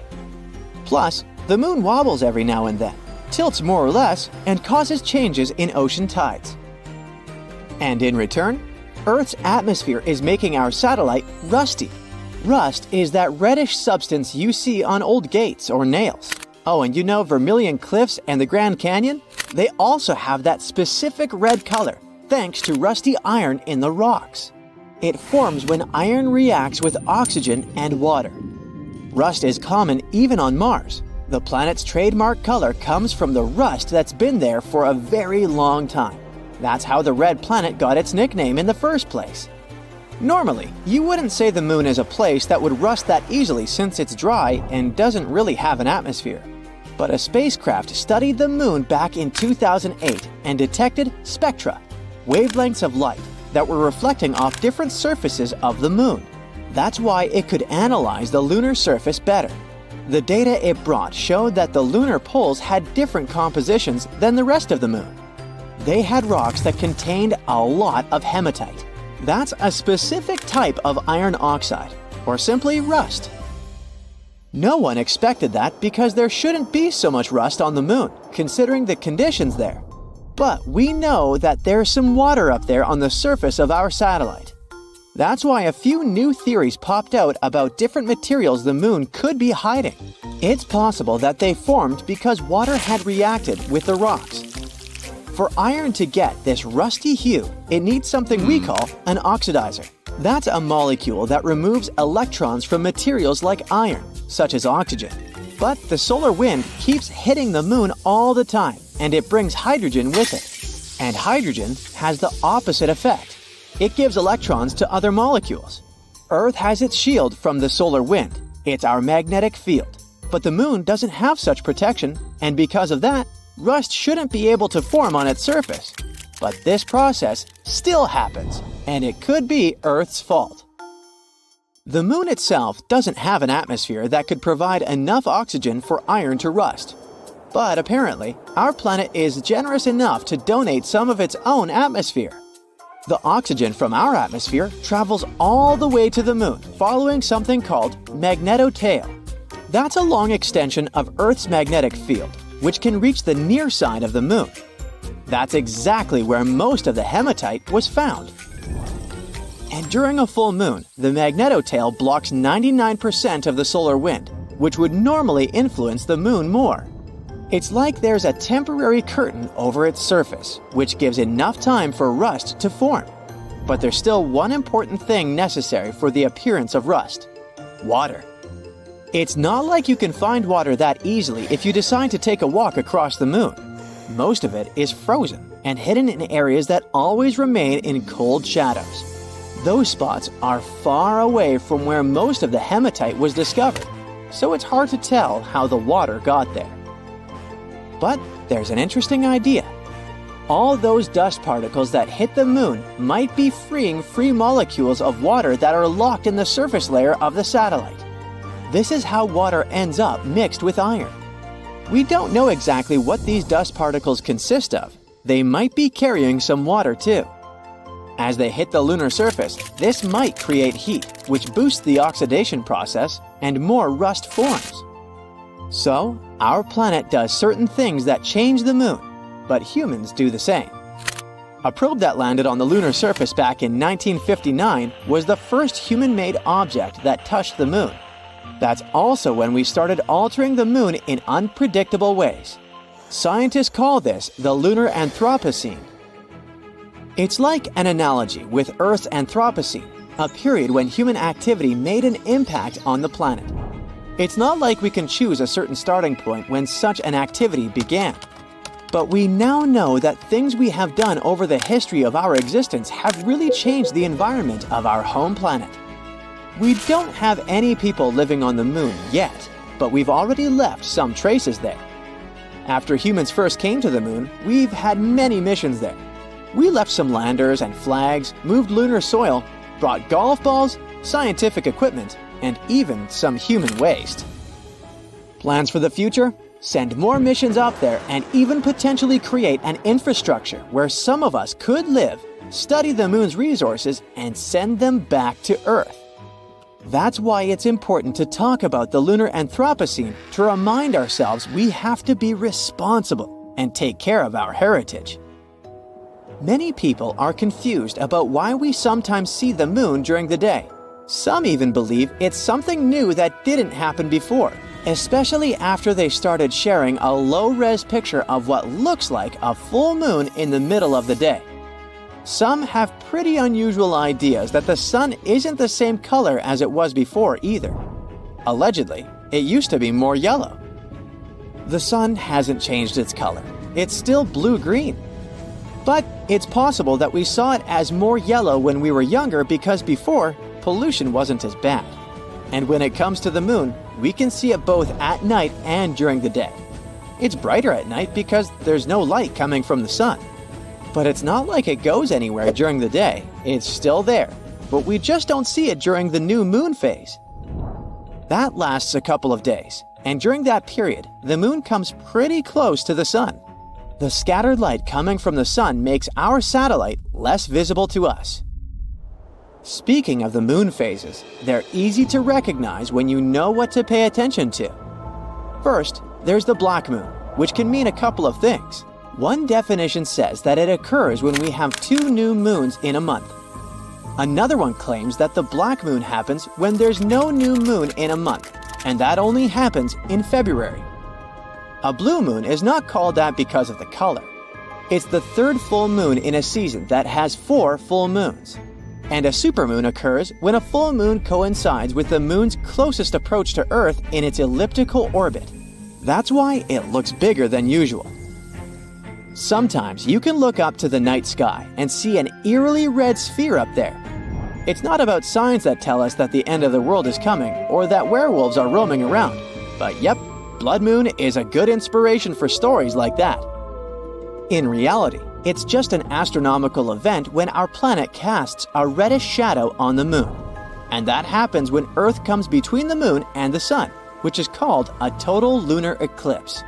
Earth's little companion catches some red light coming from our atmosphere, and that's why you see that specific color. The moon's volcanoes are not dormant, and they can erupt any minute. For years, we lived knowing nothing about it, but now it's officially proven thanks to China's Chang'e 5 mission's shocking discovery. The lunar soil samples it brought back to Earth contained something absolutely unexpected, hinting that volcanic eruptions may have occurred on the moon as recently as 123 million years ago. Geologically, that's practically yesterday. But the big question is, are we safe down here on Earth? We've long known that the moon was once volcanically active due to the dark regions, lunar maria, on its surface. These maria, the dark plains that give the moon its characteristic markings, are ancient lava flows that date back to around 3 to 3.8 billion years ago. Until recently, scientists thought that those ancient flows marked the end of the moon's volcanic activity. But the Chang'e 5 mission brought back lunar soil that included several microscopic glass beads, and 3 of them in particular revealed an extraordinary story. They formed around 123 million years ago from volcanic eruptions. An uncertainty range is a mere 15 million years. The discovery of those tiny beads is super important because of their composition and rarity. Measuring between 20 to 400 microns, which is smaller than a grain of sand, these beads are volcanic in origin. And this fact sets them apart from most other lunar glass beads, which typically form due to meteor impacts. Impact events on the moon create glass by melting surface rock with incredible heat and pressure. The result is tiny glass beads scattered all over the landscape. Yet, the volcanic beads identified in Chang 5's sample were formed by magma erupting from beneath the moon's crust and cooling it into glass as it reached the surface. By using uranium-lead dating, which measures the decay of uranium into lead within the beads, scientists managed to pinpoint their age with striking accuracy. The results suggest that the last known volcanic activity on the moon happened within the past 200 million years, making it a recent event in the moon's long history. This discovery also aligns with prior observations of unusual surface features known as irregular mare patches. Those are smooth mounds surrounded by rocky terrain. They were first spotted by NASA's Lunar Reconnaissance Orbiter in 2014. These patches appear much younger than other lunar features, potentially formed by volcanic eruptions less than 100 million years ago. Before Chang 5's glass beads, these irregular mare patches were among the best evidence of recent volcanic activity on the moon. Yet, without confirmation, their origins remain uncertain. And now, the glass beads confirm volcanic action. The findings raise new questions about the moon's inner workings. In particular, how could it retain enough heat to sustain volcanic eruptions? We thought that the moon had cooled significantly after its formation 4.5 billion years ago, which made it volcanically inactive. And without tectonic activity or an atmosphere, the moon should have shed its internal heat long ago. Yet the beads suggest the possibility of some localized heat sources within the moon's mantle. Scientists think that heat-producing elements such as potassium and thorium might be creating small, warm pockets which generate enough heat to melt rock and trigger isolated volcanic eruptions. But wait, beyond rewriting the moon's history, this discovery adds an intriguing twist to ongoing studies of transient lunar phenomena. These sightings, often reported as ghostly glows or hazes by amateur astronomers, remain unconfirmed by scientific probes. Some experts just dismiss them as illusions caused by Earth's atmosphere. But if the moon has small pockets of volcanic or outgassing activity, TLP might have a real basis. Gases emitted from beneath the surface could explain such mysterious glows and possibly be a hint of residual volcanic action on the moon. Now, if volcanic activity still lingers on the moon, this might have exciting implications for future lunar missions. In the coming decades, astronauts might be able to use volcanic heat for generating power, melting ice into water, or even warming bases built into the frigid lunar surface. But recent geological discoveries aren't limited to Earth's natural satellite. We learn more about volcanic moons beyond our solar system too.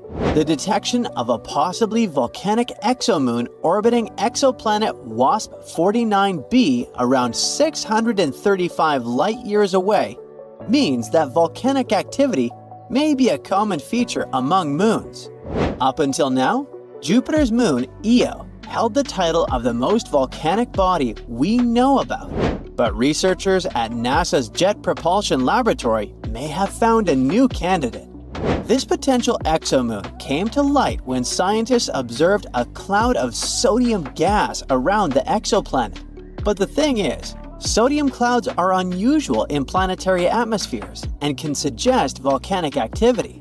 The sodium cloud near WASP-49b had a bizarre, unexpected behavior. It was moving erratically, shifting size, and occupying a space too large to be explained by the exoplanet's own atmosphere. Scientists thought the cloud could actually be generated by a volcanically active exomoon in orbit around WASP-49b. Volcanic moons like Io are known to release gases such as sulfur dioxide, sodium, and potassium, which form massive clouds around their parent planet. Io, for instance, regularly produces vast amounts of gas that form a cloud encircling Jupiter, up to 1,000 times the size of the gas giant itself.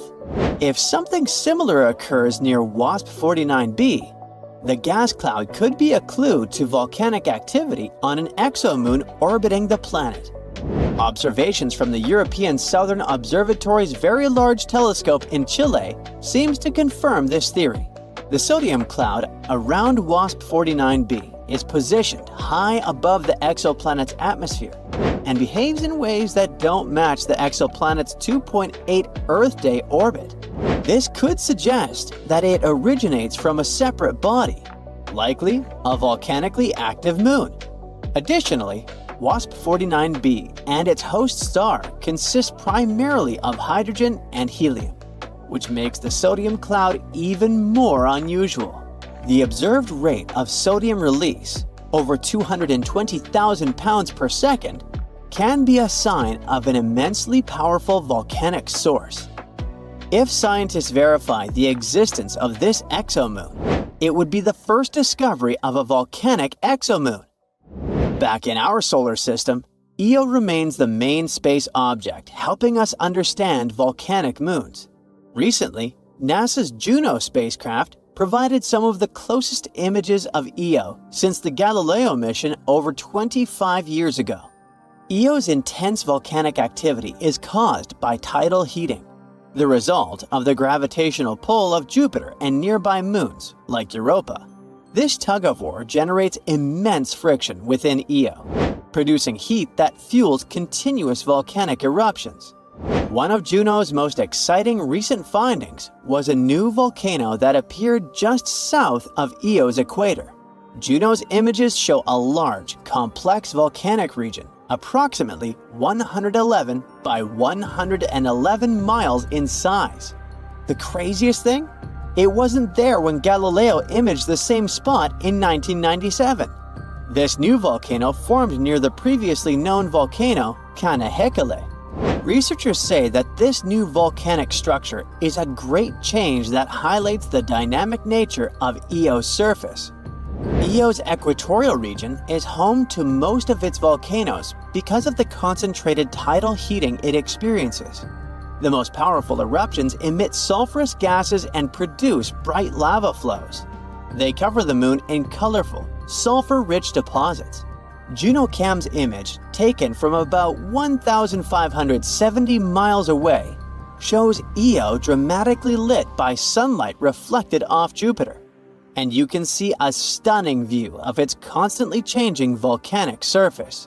Despite these detailed observations, there are still many mysteries about Io's volcanism. Scientists are particularly curious about how tidal heating affects Io's interior, and whether it has a subsurface magma ocean. Plus, researchers try to understand what triggers different types of eruptions. For example, plumes versus lava flows, and how volcanic gases shape Io's surface and thin atmosphere. The study of volcanic moons from Io to the possible exomoon near WASP-49b sheds light on how tidal forces create volcanic activity in different moons. In icy moons like Europa, tidal heating sustains liquid oceans beneath the surface, creating potential habitats for life. But for Io without an ocean, the same forces instead generate powerful volcanic activity. Plus, if volcanic exomoons do exist, like the one possibly orbiting WASP-49b, we might soon discover more volcanic bodies across the galaxy. Hey, does anyone remember the gold rush? Back in the 19th century, prospectors were flooding California rivers with a pan in hand, chasing wealth. Well, scientists now say it might be time for the moon rush. because apparently precious metals worth over $1 trillion could be hiding underneath the surface of the moon. That's a lot of money. However, can we really reach it? And if so, who does it belong to? If you have ever paid close attention to the pictures of the moon, you probably noticed a lot of holes and craters. Our satellite is like a giant Swiss cheese. It has over 1.3 million craters, if you count those larger than 0.6 miles. But today, we're focusing on about 6,500 really big ones, those over 12 miles wide. Those were not made by little green men or little green moles, but rather by asteroids crashing into the moon since eternity. Scientists compared moon scans to meteorites, and after crunching the numbers, they think there could be a fortune in platinum hiding in those craters. What's exciting is that many of these resources could be just a few feet beneath the surface. The moon doesn't have an atmosphere like Earth, so there's no wind, rain, or earthquakes messing things up. That means those asteroid crashes left their priceless metals pretty much right where they landed, undisturbed in lunar dust for millions of years. With each crater like a giant space bowl catching platinum, iridium, palladium, and other metals. On Earth, we have to drill super deep just to get a tiny bit of these. By the way, did you know that most of the mineable gold on Earth likely came from ancient meteorites? When Earth first formed, almost all the original gold sank into the core. The stuff we can actually dig up today is probably what's left when space rocks slammed into the crust billions of years ago. So maybe you wonder why not reach for the asteroids and mine there? Well, that's because they're out of reach. Yes, in theory, it would be possible to mine from asteroids, but obviously the moon is way closer and easier to get to than any other giant rocks floating in space. We've already walked on it and brought back pieces of it to Earth, so it's fair to say we are familiar with it. This makes mining it a much smarter step than chasing unpredictable asteroids. However, asteroids are next on the list. Also, when it comes to mining the moon, it's not just about the prize. Some of those craters have frozen water. We know that because several missions, like NASA's Lunar Reconnaissance Orbiter and India's Chandrayaan-1, have found frozen water ice in dark craters near the moon's poles. This ice is super valuable because it can be broken down into oxygen and hydrogen. They are the parts needed to make rocket fuel. It could also be purified for astronauts to drink, or even used to help grow plants. Imagine filling up spaceships with fuel right on the moon before flying off to other planets. Not only does that sound pretty cool, but it's also economical and convenient. That would save us a ton of money and effort. And if we're already stopping to refuel, why not stick around and set up shop? It's about building a whole new space base and turning the moon into a launching pad for exploring deeper space. A moon base would let scientists study wild space weather, practice building habitats, and test robots in real lunar dust. I can't be the only one excited for the future where robots stream their live missions from the moon. The skills and knowledge we develop there could be essential for living on Mars or exploring the moons of Jupiter and beyond. This is not as far-fetched as you might believe. Companies like Astroforge and Karman Plus are working on tech to mine asteroids, and maybe the moon someday. NASA's Artemis program is trying hard to set up a sustainable human presence on the moon in the next decade. And Europe's space agency is also eyeing lunar resources. So yeah, the idea of people and robots working together on the moon is probably just a matter of time. Still, it's not as simple as it sounds. There are big questions that humanity faces. Just like with the original gold rush, it's a bit of the Wild West when it comes to rules. The Outer Space Treaty, signed in 1967, says no country can claim the moon as its territory. However, it's pretty vague when it comes to private companies mining resources. So, if you build your rocket and mine some platinum first, is it yours? Well, as for right now, it's a guessing game. Countries are debating and trying to figure it out before the space gold rush turns into a lunar free-for-all battle royale. Then there's the challenge of protecting the moon's one-of-a-kind environment. Some craters are so quiet that scientists dream of turning them into giant space observatories that study the universe without any radio noise from Earth. Mining nearby could shake things up or kick dust into the air. Lunar soil could damage the sensitive gadgets and ruin the billion-dollar science experiments. That would definitely annoy researchers. Plus, some parts of the moon have been untouched, and mining could wipe out cool spots we haven't even fully explored yet. So basically, we want to make sure we don't turn the moon into a lunar construction site before we've learned all its secrets. That's why some experts suggest setting up protected zones on the moon, like national parks here on Earth, where mining and heavy machines just aren't allowed. That way, we get the benefits of lunar resources but keep the moon's most important areas safe for research and discovery. But here's an even bigger question. How is this thing going to affect us casual Earthlings who can't take a walk up to the moon with our metal detectors and explore? The moon's rare metals aren't just worth a lot. They could actually be super useful for future tech. Platinum group metals, which might be found in lunar soil, are used in things like medical gear, satellites, and even some types of batteries and fuel cells. If the moon really is sitting on $1 trillion treasure, it could boost tech industries and possibly lower costs. There's also helium-3, a rare isotope found on the lunar surface. Scientists think it could someday be used for nuclear fusion, providing a clean, powerful source of energy that doesn't create greenhouse gases or long-term radioactive waste. If fusion becomes possible, even small amounts of helium-3 could power entire cities. One cool perk of using resources from space is that we could cut down on all the digging and pollution here on Earth. That means less damage to our environment and more sustainable ways to keep up with our growing population's needs. On the other hand, all these new opportunities could create new challenges. Of course, there's going to be a cosmic tug-of-war with who gets the goodies. Nobody wants the fear of missing out on a moon rush. Bottom line, lunar mining isn't just a science experiment. It's something that could affect economies, technology, and the environment here on Earth, for better or worse.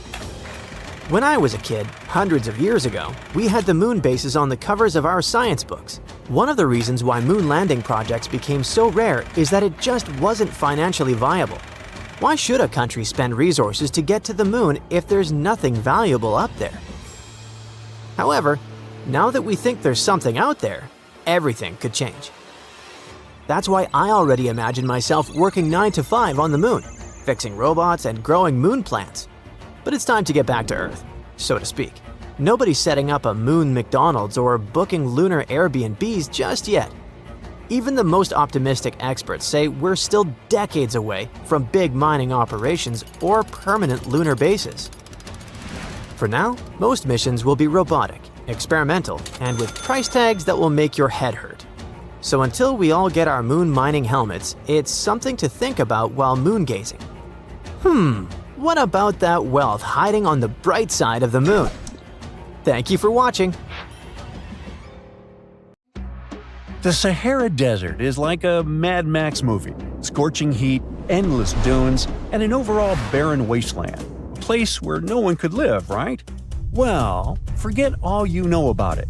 Because 5,000 years ago, the Sahara was a lush paradise of grasslands, lakes, and rivers, and the home of a ghost civilization that vanished without a trace. Our tale begins in the 1930s, when a Hungarian explorer stumbled upon a cave in the middle of the Sahara. Inside, he found something bizarre: ancient rock paintings of people swimming in a lake, surrounded by giraffes, hippos, and crocodiles. At the time, everybody shrugged it off as some symbolic depiction of the afterlife, because, really, who would imagine a lake in the Sahara? Well, fast forward some 70 years later, when a group of archaeologists made a discovery that flipped the script. In a rock shelter in Libya, they unearthed 15 mummies, along with baskets, ceramic pots, and other everyday items.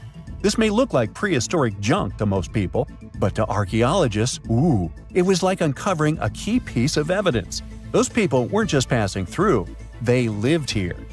You see, those weren't just any mummies. They were some of the oldest naturally mummified humans ever found, dating back over 7,000 years. Take that, Egypt. 2 of them still had readable DNA, preserved thanks to a rare natural mummification process, almost a miracle considering the Sahara's climate's ability to turn everything into, well, beef jerky. Scientists struggled to understand where those mummies came from for a while, because the mitochondrial DNA they recovered was not helpful at all. But thanks to scientific progress, they eventually managed to do a full genome analysis that revealed some weird secrets. Those people belonged to a human lineage that was completely unknown, and they lived isolated from the rest of humanity for thousands of years. For decades, researchers assumed that the place where they lived, the Green Sahara, was like a prehistoric highway, a lush corridor that humans and animals used to migrate between sub-Saharan Africa and the Mediterranean. But the mummies demolished that theory, like a hippo sitting on a sandcastle. Their DNA showed zero genetic mixing with sub-Saharan and Eurasian migrants, keeping their genes pure for 7,000 years. Their closest genetic relatives weren't their neighbors living right below the famous desert, but some ancient hunter-gatherers from Morocco, and even some guys that lived in the Czech Republic, when it wasn't even a country yet, 50,000 years ago. We're not out of the woods yet, because those mummies also carried some teeny-tiny traces of Neanderthal DNA, just 10% of the amount found in modern Eurasians. Now, if you paid attention in school, then you know that Neanderthals lived in Europe and Asia, and early humans only mixed with them after migrating out of Africa. But those Green Sahara folks never left Africa. So how did they get Neanderthal genes? The leading theory is that their ancestors mingled with Neanderthals in North Africa 50,000 years ago before settling in the Sahara and cutting off contact with the outside world. Archaeologists also found cattle bones and tools made of stone and wood at that rock shelter, proving that those people led a thriving pastoral lifestyle. This discovery made scientists scratch their heads for a while because, you see, animal domestication was not developed in Africa. So how did they learn it if they never mingled with anyone? Did they have ancient YouTube tutorials? Probably not. The researchers believe they must have traded knowledge with neighboring groups, but just knowledge, no saliva. It's almost too hard to believe that no outsiders mixed with them. After all, who wouldn't want to live in a thriving civilization in the middle of a green paradise, drinking milk, eating meat, and even using animal blood as a protein source? Ooh, yummy. They didn't have to hunt for every meal, thanks to their livestock, and the abundant water made life pretty sweet. And yet, they never married outsiders. Why? Maybe it was a cultural choice to never date outside their own group.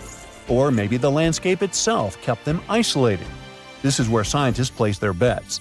They believe that the dense forests and rivers that existed in the Green Sahara acted like nature's no trespassing sign, creating a geographical barrier that isolates animals, plants, and whole societies. This isolation is the reason why their genes were so unique. These guys weren't swapping spit with anyone else. But this genetic time capsule almost didn't survive.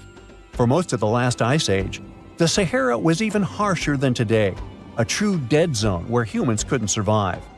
70,000 years ago, even the toughest people disappeared, retreating to the Nile Valley and the Mediterranean coast. Why? Because Earth was a climate bully. Massive glaciers stole all the moisture, weakening monsoons until rain clouds barely reached North Africa. Then came the knockout punches. Armadas of icebergs flooded the North Atlantic, triggering devastating droughts each time. This was the Sahara's ultimate keep-out era. Now, you're probably wondering how in the world the Sahara turned green after all this, and then went back to being a desert again. Well, it all started 15,000 years ago, I wasn't around then, when Earth was shaking off the last ice age. Our planet's axis was a bit wobbly, and because of that, the northern hemisphere got closer to the sun, getting extra sunlight and heat. This eternal summer turned North Africa into a giant moisture magnet, pulling water from the Atlantic and making it all rain down on the Sahara. The result of this ridiculous amount of rain was a lush savanna, complete with lakes the size of small countries. But the African humid period was not just a one-time miracle. The truth is, this eternal on and off switch between green and desert happened to the Sahara more than 230 times since the desert was born. During one of these events, the Sahara even expanded, getting bigger than it is today. So when the green Sahara showed up, you can bet it brought the ultimate ecosystem glow-up. This wasn't just a light dusting of grass. We're talking full makeover. The transformation was so complete, it even reshaped animal populations. Cheetahs suddenly struggled with the new prey dynamics, while rodents like the multi-mammate mouse thrive in the suddenly abundant grasslands. But don't pack your prehistoric swim trunks just yet. This paradise had teeth. The Sahara was an ecological maze of crocodile-infested rivers, malaria-carrying mosquitoes, and big cats lurking in the tall grass. Crossing it would have been like playing a real-life game of Hungry Hungry Hippos. This is probably why more groups didn't settle permanently. The Sahara's climate cycled between wet and dry every 20,000 years, hardly a stable zip code. For most ancient people, it was smarter to treat the green Sahara like an all-you-can-eat buffet, grab resources and leave before the desert returned. Still, this green Sahara period lasted for 10,000 years, giving our mystery shepherds plenty of time to thrive. But around 5,000 years ago, Earth's axis shifted again, the rains moved away, and the Sahara dried up faster than a puddle in July. As the desert returned, the shepherds from the green Sahara had no choice but to pack up their livestock and leave. Some researchers believe they migrated toward the Nile, laying the groundwork for ancient Egypt, so I guess their legacy lives on. Besides, their pure lineage may be extinct by now, but some faint genes of the mummies can still be found in the people that live in North Africa today. But the introvert mummies were not the only ones using the green Sahara as an Airbnb. They actually had neighbors just around the corner, in a lakeside village in Niger to be exact. Those people thrived for 5,000 years and left behind the oldest Sahara Desert cemetery, including a man buried in a turtle shell, a grinning Halloween man with filed teeth, and a heartbreaking family embrace frozen in time, victims of the very waters that sustained them. Eventually, those people disappeared too, just like it happened to our antisocial friends. This proves that this desert outsmarts everyone, with a landscape that gives paradise with one hand and takes it away with the other. There's something happening inside the moon, something that nobody expected. Not a dramatic shift you'd see on the outside, but deep down, where things seem frozen in time, scientists have uncovered a hidden layer of what you could only call moon goo. Remember those school lessons about the crust, mantle, and core? Much like the Earth, the moon is made up of layers, a crust, mantle, and core. However, the moon's core is much smaller compared to ours. Earth's core is huge. It makes up about a third of our entire planet's mass. The moon's core makes up only about 1 to 2% of its mass, and its diameter is about 1/5 the diameter of the moon itself. It's surrounded by a hard, rocky mantle. But it turns out that between these two layers, that mysterious goo layer, and it's way more important than you might think. The layer is soft and partially molten, ebbing and flowing like the tides in our oceans. It rises and falls, stretching and shifting as if it were alive. Its movement isn't chaotic, but subtle and regular. We always knew that the moon influences our seas and oceans, causing tides with its gravity. But it turns out that we influence it back. The goo ocean reacts to the gravitational dance between Earth and the Sun. Also, the molten layer could be made of ilmenite, a very intriguing material. Ilmenite is rich in titanium, a strong and lightweight metal that we really love over here on Earth. Titanium is used in everything from airplane parts and spacecraft to medical devices, even in everyday items like bikes and laptops. All because it's incredibly strong and very resistant to corrosion and heat. So, if the moon might have a molten layer rich in ilmenite, that would be awesome. Astronomers are already planning for lunar bases, and if we had a material to build structures, spacecraft, or even tools for astronauts right there, that would be a game changer. Otherwise, we'd need to transport materials from Earth, which is extremely costly. This is our first tangible sign that the moon is not just a cold, boring rock. Instead, It's dynamic, living, and breathing, with moving forces beneath the surface. NASA used new special tools to discover this: the Gravity Recovery and Interior Laboratory and the Lunar Reconnaissance Orbiter. These are both space missions designed to study the moon, but they don't just look at the surface like a telescope. Instead, they help measure things we can't see with our eyes, like the moon's gravity and how it changes over time. GRAIL sent 2 small spacecraft around the moon named Ebb and Flow. Clever. The idea was for these spacecraft to fly close to each other and measure tiny differences in the moon's gravity as they go. It's like they were feeling the moon's invisible pull in different places. If the moon's gravity was stronger in one spot, the spacecraft moved closer together, and if it was weaker, they moved farther apart. This helps scientists understand what's going on inside the moon, even if they can't actually go there. And the spacecraft intentionally crashed into the moon in December 2012 to end the mission. The Lunar Reconnaissance Orbiter is a bit different. It takes super detailed pictures of the moon and collects other important information about its surface.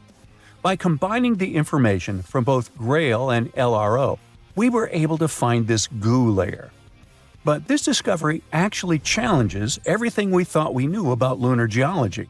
How did this molten layer get there? How long has it existed?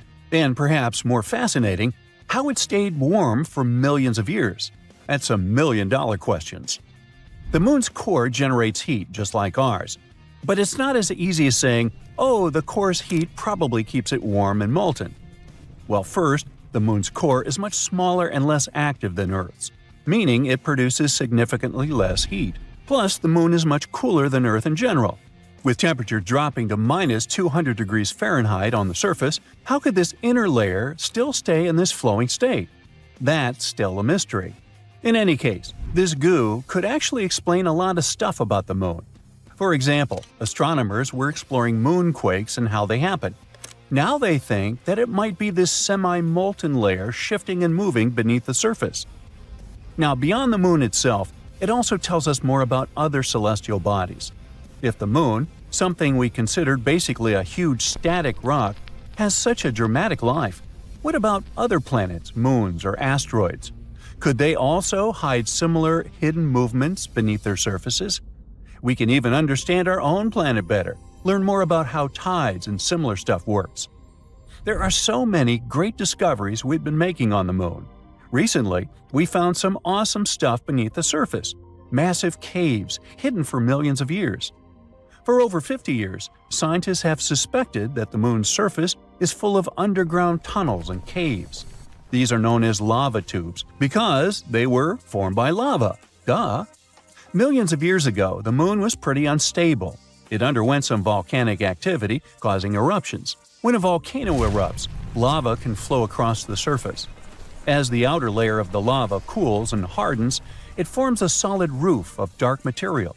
It's actually what these famous dark spots on the moon are. These are dark, hardened remains of ancient lava. But the hot, molten lava continues to flow through the center. Once the eruption ends and the lava drains away, what's left behind is an empty hollow tunnel, hence a lava tube. On Earth, we have lava tubes in places like Hawaii or Iceland, where volcanic activity has created similar underground tunnels. The same thing happened on the Moon billions of years ago, although they're much crazier compared to ours. In fact, lunar lava tubes are now thought to be some of the largest and longest in the entire solar system. One such cave was discovered beneath the famous Mare Tranquillitatis, the place where Apollo 11 first landed, and it's at least 340 feet deep. Now, all these lava systems have remained hidden just beneath the surface, untouched for millions of years. Only now, they finally managed to prove their existence. Scientists from the University of Trento in Italy found them using special radar technology and advanced computer methods. These techniques let you see underground by sending radar waves. The waves bounce back and give clues about what's hidden underneath. By analyzing the way these waves reflected back, the researchers could detect the shape and size of the hidden caves. Now, the best thing about this discovery is that we could build all our bases there. These caves protect from radiation, harsh winds, and meteoroids.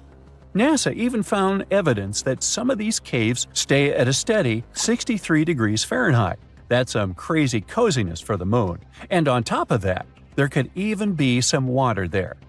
So humans could take shelter inside these natural tunnels and build entire colonies on the moon. And I know what you're thinking. Could unexpected lunar monsters hide deep in those caves? Well, sure.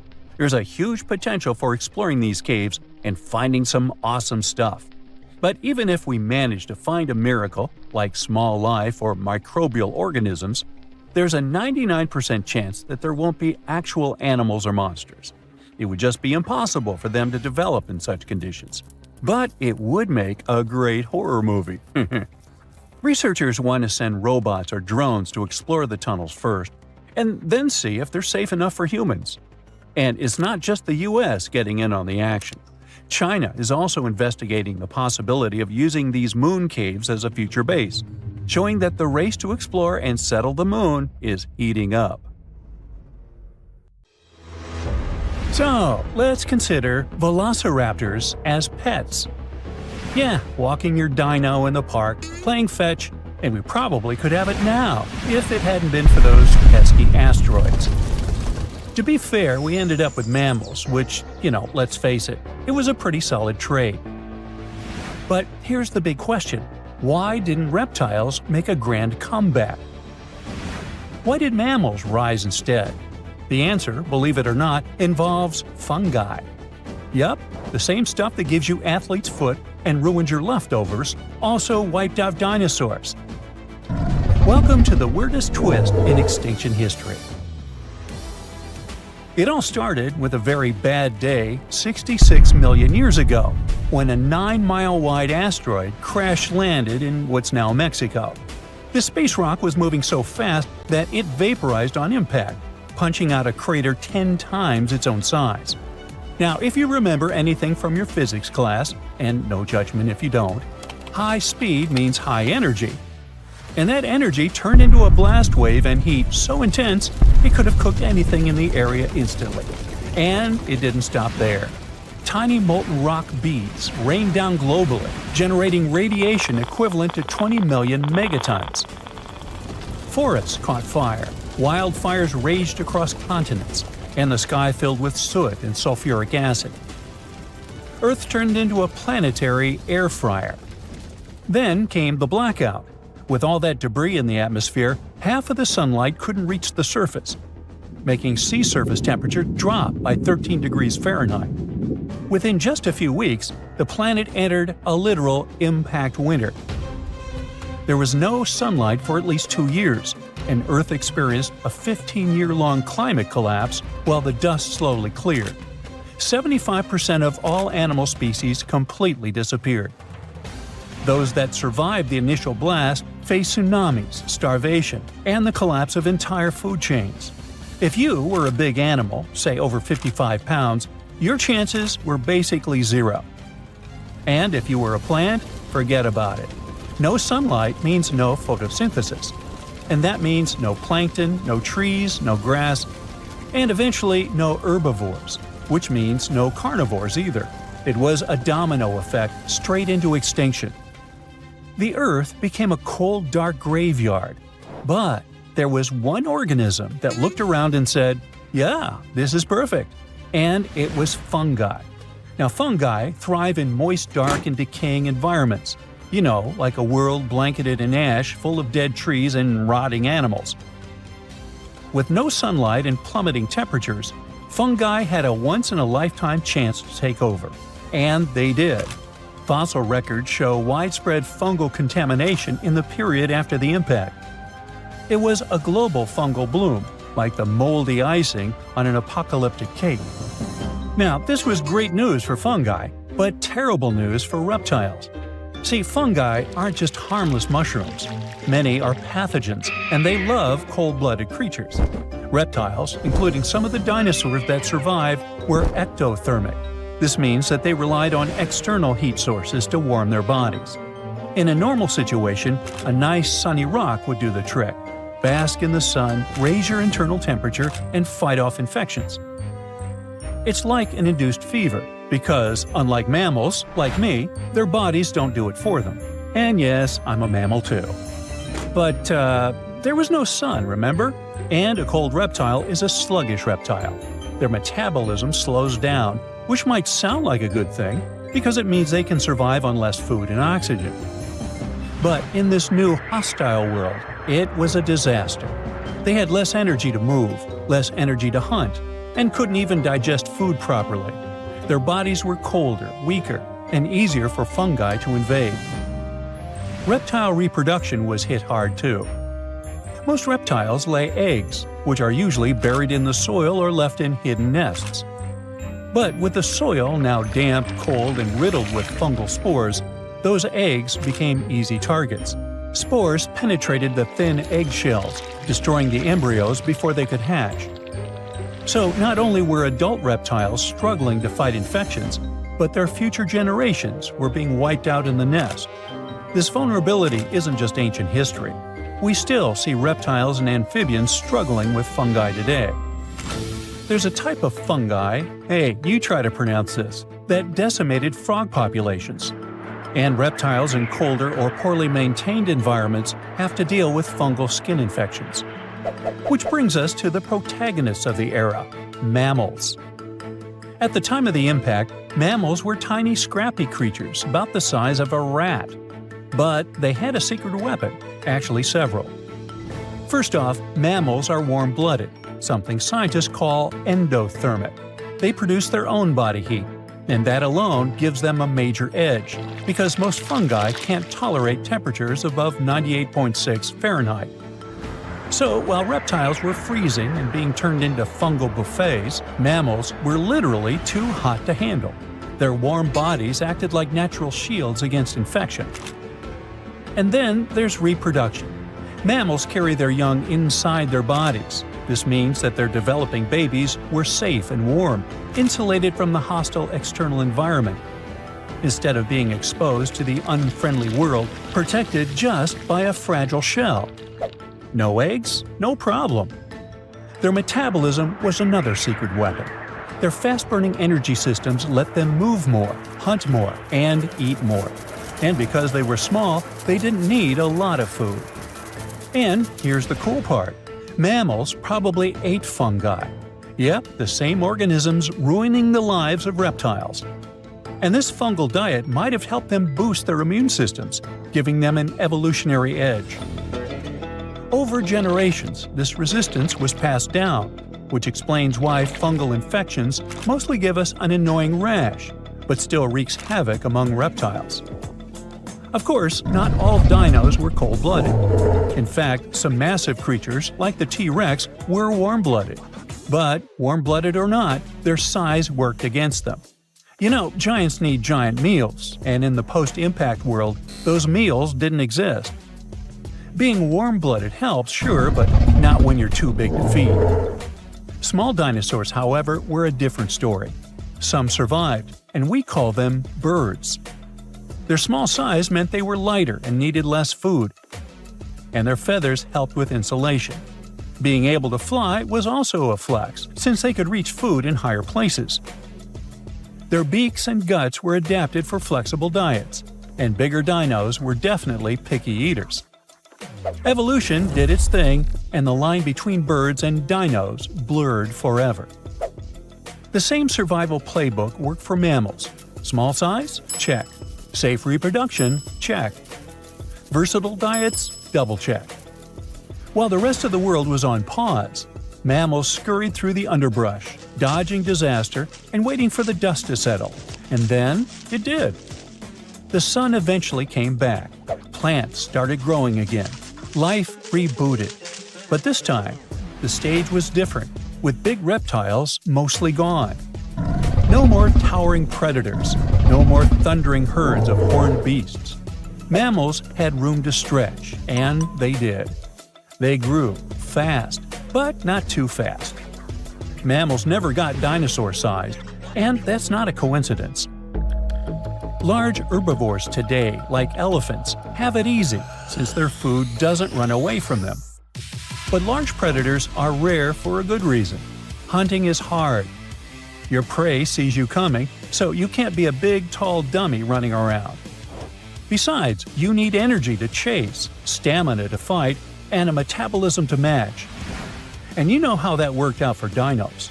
Not to mention, mammal bones aren't built like dinosaur bones. The latter had hollow structures, even air sacs, to support their size. But if you stack too much weight on a mammal's bone, it'll snap. Nature has limits, and mammals have learned to work within them. So, when the light returned, reptiles were fewer and more fragile, clinging to the edges of ecosystems. Mammals, on the other hand, were everywhere. Before the asteroid, dinosaurs kept mammals small, and mammals, well, they didn't get much say about that. But now, with the giants gone, mammals could finally level up. And fungi? Well, they stuck around too. But mammals had already passed the ultimate test and came out on top. Thanks to their body heat, internal babies, flexible diets, and a little help from some deadly mushrooms, mammals inherited Earth. So yeah, no pet velociraptor. But maybe that's okay. You got a cat, right? Close enough. Actually, I think dogs are better. How do you feel about that? Let me know in the comments.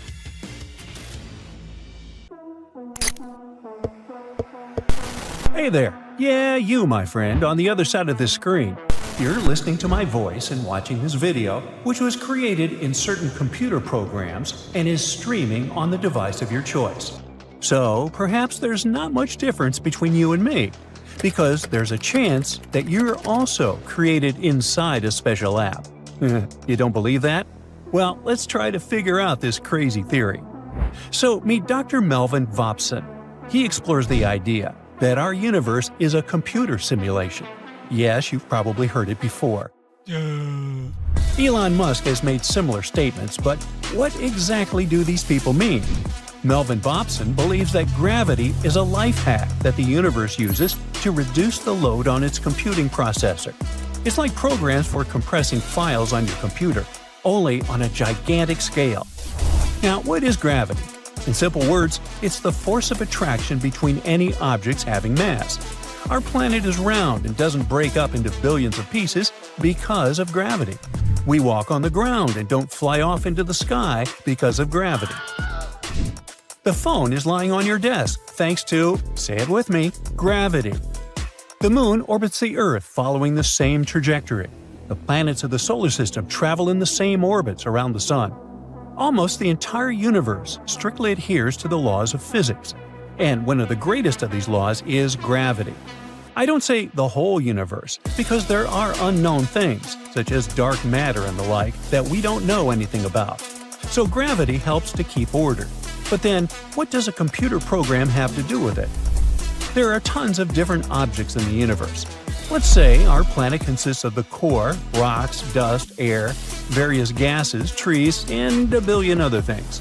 Without gravity, all these things would fly away in different directions. Each of them has its own speed, size, and density.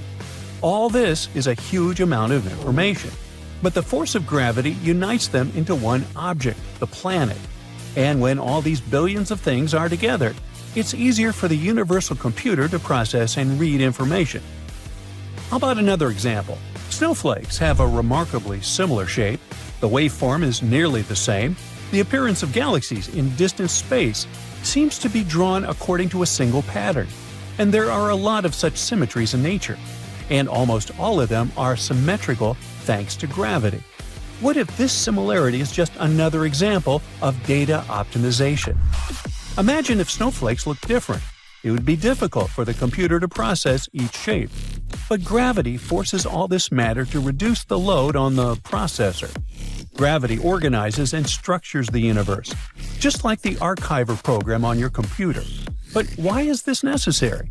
Well, in the case of the computer, data compression helps save space and improve the work of the processor. In our universe, everything seems to be working stably. It remains organized. Dr. Vopson suggests that all the elementary particles in our universe, such as atoms, electrons, photons, and the like, are tiny building blocks that contain information. It's like the cells inside our body that contain DNA. The scientist also draws an analogy with computer data. Any picture, video, game, or anything else on our screens consists of tiny bits of information in the form of binary data, ones and zeros. Our universe can work in the same way. If there's no information in a cell, it is zero. If there is matter inside, it's a unit. This is the principle used to develop computer games, VR apps, and complex simulations. But unlike computer programs, a cell in our universe can hold more than one particle. Thanks to this ability, particles can get together inside this cell. In terms of performance and energy savings, it's much easier to calculate the location and momentum of a single large object in space than many smaller disconnected objects. Gravity supports this optimization process. Of course, all this is just speculation, and scientists don't have any unmistakable evidence to support this theory. But there's one more thing that may indicate that we live in a simulation. You've probably heard of the observer effect in physics. When you observe the tiniest particles, like photons, they behave in a certain way. But when no one is watching them, they behave differently. This is how pixels behave in a video game. Imagine that you're riding a motorcycle while playing a game. There's a forest ahead of you. You see well-drawn trees that look like real ones, but then you stop and quickly turn in the opposite direction. If your computer is not enormously powerful, you may notice that the textures are loaded with a delay of a fraction of a second. If you're looking at a city, at first it's just the outline, and then you start seeing houses and lights. This happens because when we're not looking at the city, the computer doesn't load its textures to reduce the load on the processor. What's the point of wasting gigabytes of data if the player doesn't interact with the city in any way? But when you do look at the city, the processor shows it in all its beauty. And while you can see the streets and buildings, the forest disappears behind you until you look at it. The smallest particles of our universe act similarly. They stay unloaded till you watch them. The theory is entertaining, but there's one nuance. Photons and other tiny particles behave differently when you're not observing them. Not because the universe saves data, but because the observer influences the behavior of particles. That is, while observing them, you use your eyes or lenses or some kind of device and detector. The very fact of observation changes matter, which is why photons behave this way. So, we don't know yet whether our universe is modeled or not. But what is the difference between a simulated computer program and the real world? Maybe the reality of the world is meant to be modeled inside a super powerful program. And if we are part of this world, then we are also like programs? In this case, the world is very real to us. It's perfect for us. Now imagine you take a computer character from a video game and place them in our reality. They simply can't exist in our world. They're much more comfortable living where you got them from. The world of the video game for them means the same as our world means for us. So, if there's a reality beyond our universe, then think twice. Would you like to get there? The human brain is unlikely to be able to perceive another reality, and if it tries, where is the guarantee that it won't go crazy? So, it's better to enjoy our universe. And don't forget that there's a whole universe inside each of us. No, seriously, where are the limits to your imagination? You can imagine absolutely anything in your head. A giant ship with long spider legs moving through a desert or rain where tiny Eiffel Towers fall to the ground instead of raindrops. There are trillions of possibilities in your imagination. But besides that, there are also feelings and emotions, joy, irritation, love. Yeah, you can say that our feelings are the result of chemical reactions in the brain. But don't you think there might be something more behind it? For example, you see a homeless guy. You give him some money and food. You show you care, thanks to the neurons responsible for empathy and feelings of mercy. But what if you're going home after a dreadful day at work and see that homeless person again? You're irritated, tired, and the neurons responsible for empathy are disabled. But even so, you can still show care for this homeless guy and give him food. That is, you do it regardless of the chemical processes in your brain. And this is just one example out of millions. Is a computer program capable of such a thing? If we live in a simulation, and if we're programs, then we are incredibly complex, advanced, and beautiful programs. And how do such perfect programs differ from what we call real in our heads? Although the word programs is not appropriate here. We are creations. Then, who is the creator? Or is there such a thing? Well, hate to stop here after asking the big metaphysical question, but hey, I gots to go. Stone Age people were grunting cavemen with spears. True or false? Absolutely false. They were gathering around and forming real culture as far as we've discovered. In Turkey, scientists uncovered a 12,000-year-old mystery that's revising history. It's a sophisticated cosmic calendar made out of giant stone temples that may actually be a warning from the stars. We're talking about Gobekli Tepe. This prehistorical site predates even Stonehenge, our classical stone ring circle, by 6,000 years. And it upends why we think Stone Age civilizations emerged and thrived. Here's how this discovery could change our collective history. Around 10,850 BCE, a massive comet, or better yet, a bunch of comet fragments, smashed into Earth. The skies darkened, the temperature dropped, big animals vanished, and it kicked off a mini ice age that lasted over 1,200 years.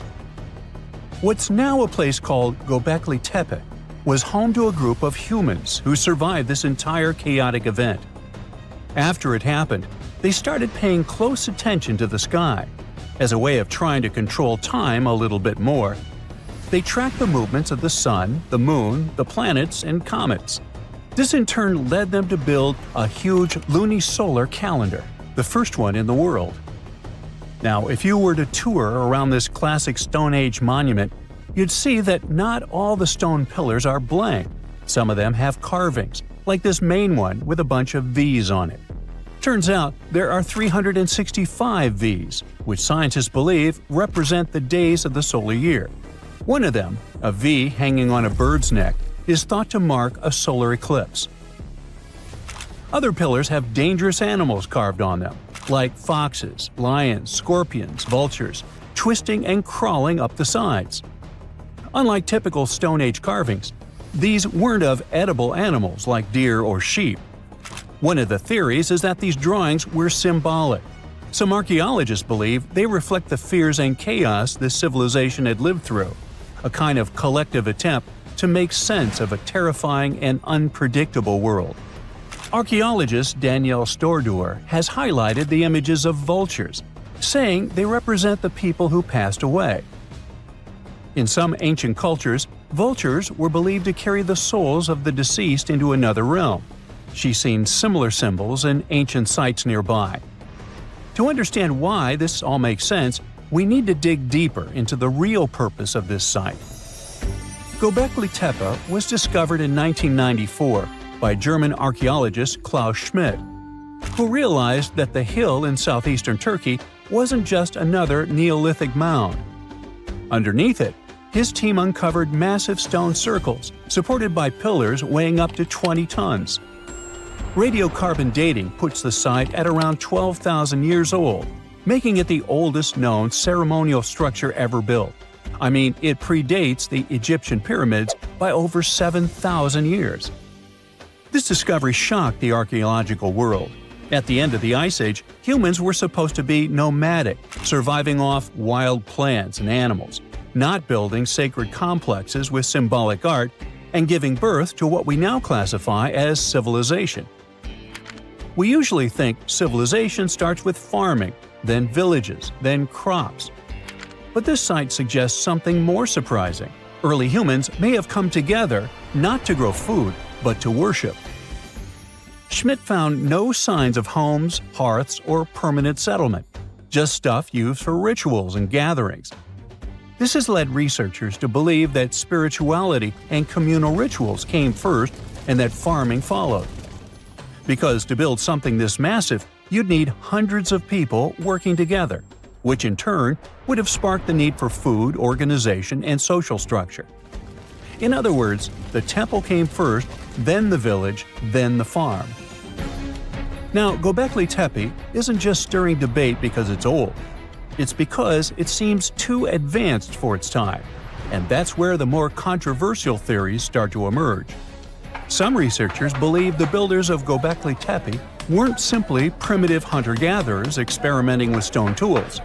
They may have been the inheritors of ancient knowledge, remnants of a much older civilization that existed before the end of the last ice age. This idea ties into the Younger Dryas impact hypothesis, a theory that a comet struck Earth around 10,850 years ago, triggering a sudden and catastrophic climate shift. According to this view, the survivors of that event passed down their knowledge through symbolism, architecture, and oral tradition.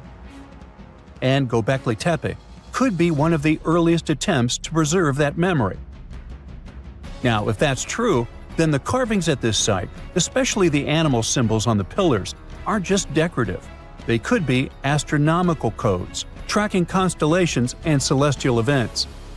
But one pillar might hold the biggest secret of all. It's called the Vulture Stone, and it's freaking archaeologists out. On it, you'll find a strange combination of figures: a headless man, birds, and a scorpion. To the untrained eye, it might seem random, but some researchers believe these are ancient representations of constellations, like Scorpius among them, and that the headless man symbolizes a mass extinction event. Some even argue that this is the oldest known record of a comet impact, the one that triggered the Younger Dryas. And if you're wondering who this older lost civilization might have been, they are called Atlantis, or more neutrally, Civilization X. Theorists like Graham Hancock suggest that this advanced culture, destroyed in the chaos of the comet impact, passed fragments of its knowledge to survivors around the globe. In that case, Gobekli Tepe wasn't the start of civilization, it was the restart. Now, back to the stones. Pillar 43 may look like a celestial calendar at first, but when archaeologists recreated the sky patterns encoded in its carvings, they found a precise snapshot of the sky dating back over 13,000 years. It appears to show a meteor shower, a flood, and humanity's tragic end, aka the Headless Man. A snake rising from the ground might even symbolize tidal waves or destruction coming from below. But the story doesn't end there. Pillar seems to expand on the same disaster, the one they called the Terror of the Sky. You might see animals fleeing, waves, fire raining down. It paints a vivid picture of the meteor shower. But wait! While Pillars 43 and 56 may encode memories of a past catastrophe, Pillar 18 might be a forecast. That stone zooms in on the Aquarius constellation. If this sounds familiar, maybe it's from the phase Age of Aquarius, which is the age we're living in now. Some enthusiasts believe this may be a warning for us, and may be telling us that a similar meteor shower will hit Earth and thus you and me and us. I mean, chills! But hey, that's the kind of mystery that makes Gobekli Tepe so captivating. Today, archaeologists know that Gobekli Tepe was part of a much larger sacred complex, now known as Tash Tepler, a network of ancient sites across the region, each with its own secrets and structures, but connected by shared patterns and motifs. In 2019, excavations began at this sister site, just 40 miles from Gobekli Tepe, known as Karahan Tepe. And here's the twist. Some researchers believe Karahan Tepe might be even older. Unlike Gobekli Tepe, which appears to have been primarily ceremonial, Karahan Tepe has signs of domestic structures like walls, tools, and perhaps even homes. And that changes everything. Because whether these sites were the work of highly sophisticated hunter-gatherers or survivors carrying the fragments of a lost pre-Ice Age civilization, one thing becomes clear. Our ancestors weren't just surviving. They were planning, tracking, and predicting. They were far more capable, curious, and connected to the universe than we ever gave them credit for. Well, guess what? Earth has not one, but 7 moons. At least 7. There might be more. And this knowledge changes the whole picture of the world, doesn't it? Does it mean we're going to colonize not one but 7 space bodies and have 7 lunar bases? Will we have a choice on which natural satellite to spend our space vacation in the future? Well, here's the thing. These extra moons are kind of different. They're called mini-moons. Now, there's no official definition for a mini-moon because, of course, scientists can't agree on anything. But the general idea is it's a space rock that gets temporarily stuck in Earth's gravity, does at least one full loop around us, and at some point swings in pretty close, like within 4 moon distances close. Basically, if it gets close enough to freak out astronomers, it counts. Our Earth gets these tiny moons from time to time. They swing by, hang out for a bit, and then head out to orbit the Sun. Every now and then, chunks of space debris get caught by Earth's gravity and starts orbiting us for a while, just like they're crashing on our couch before hitting the road again, sort of cosmic speed dating. Scientists thought that most of these mini-moons came from the asteroid belt, a giant pile of space rubble between Mars and Jupiter. But some recent discoveries are kind of throwing a wrench in that. It turns out that some of these tiny moons might actually be pieces of our own moon. One famous example, back in 2016, a telescope in Hawaii spotted a weird little object hanging out near Earth. They named it Kameo'olea, which to me sounds like a cool vacation spot. But it's really a 328-foot wide space rock that orbits the Sun in sync with us. Later studies showed it probably broke off the Moon between 1 and 10 million years ago, I wasn't around then, when something massive slammed into it and made the Giordano Bruno crater. And just recently, another object popped up, 2024 PT5. And guess what? It also looks a lot more like a piece of the Moon than your typical asteroid. Naturally, researchers couldn't resist running the math.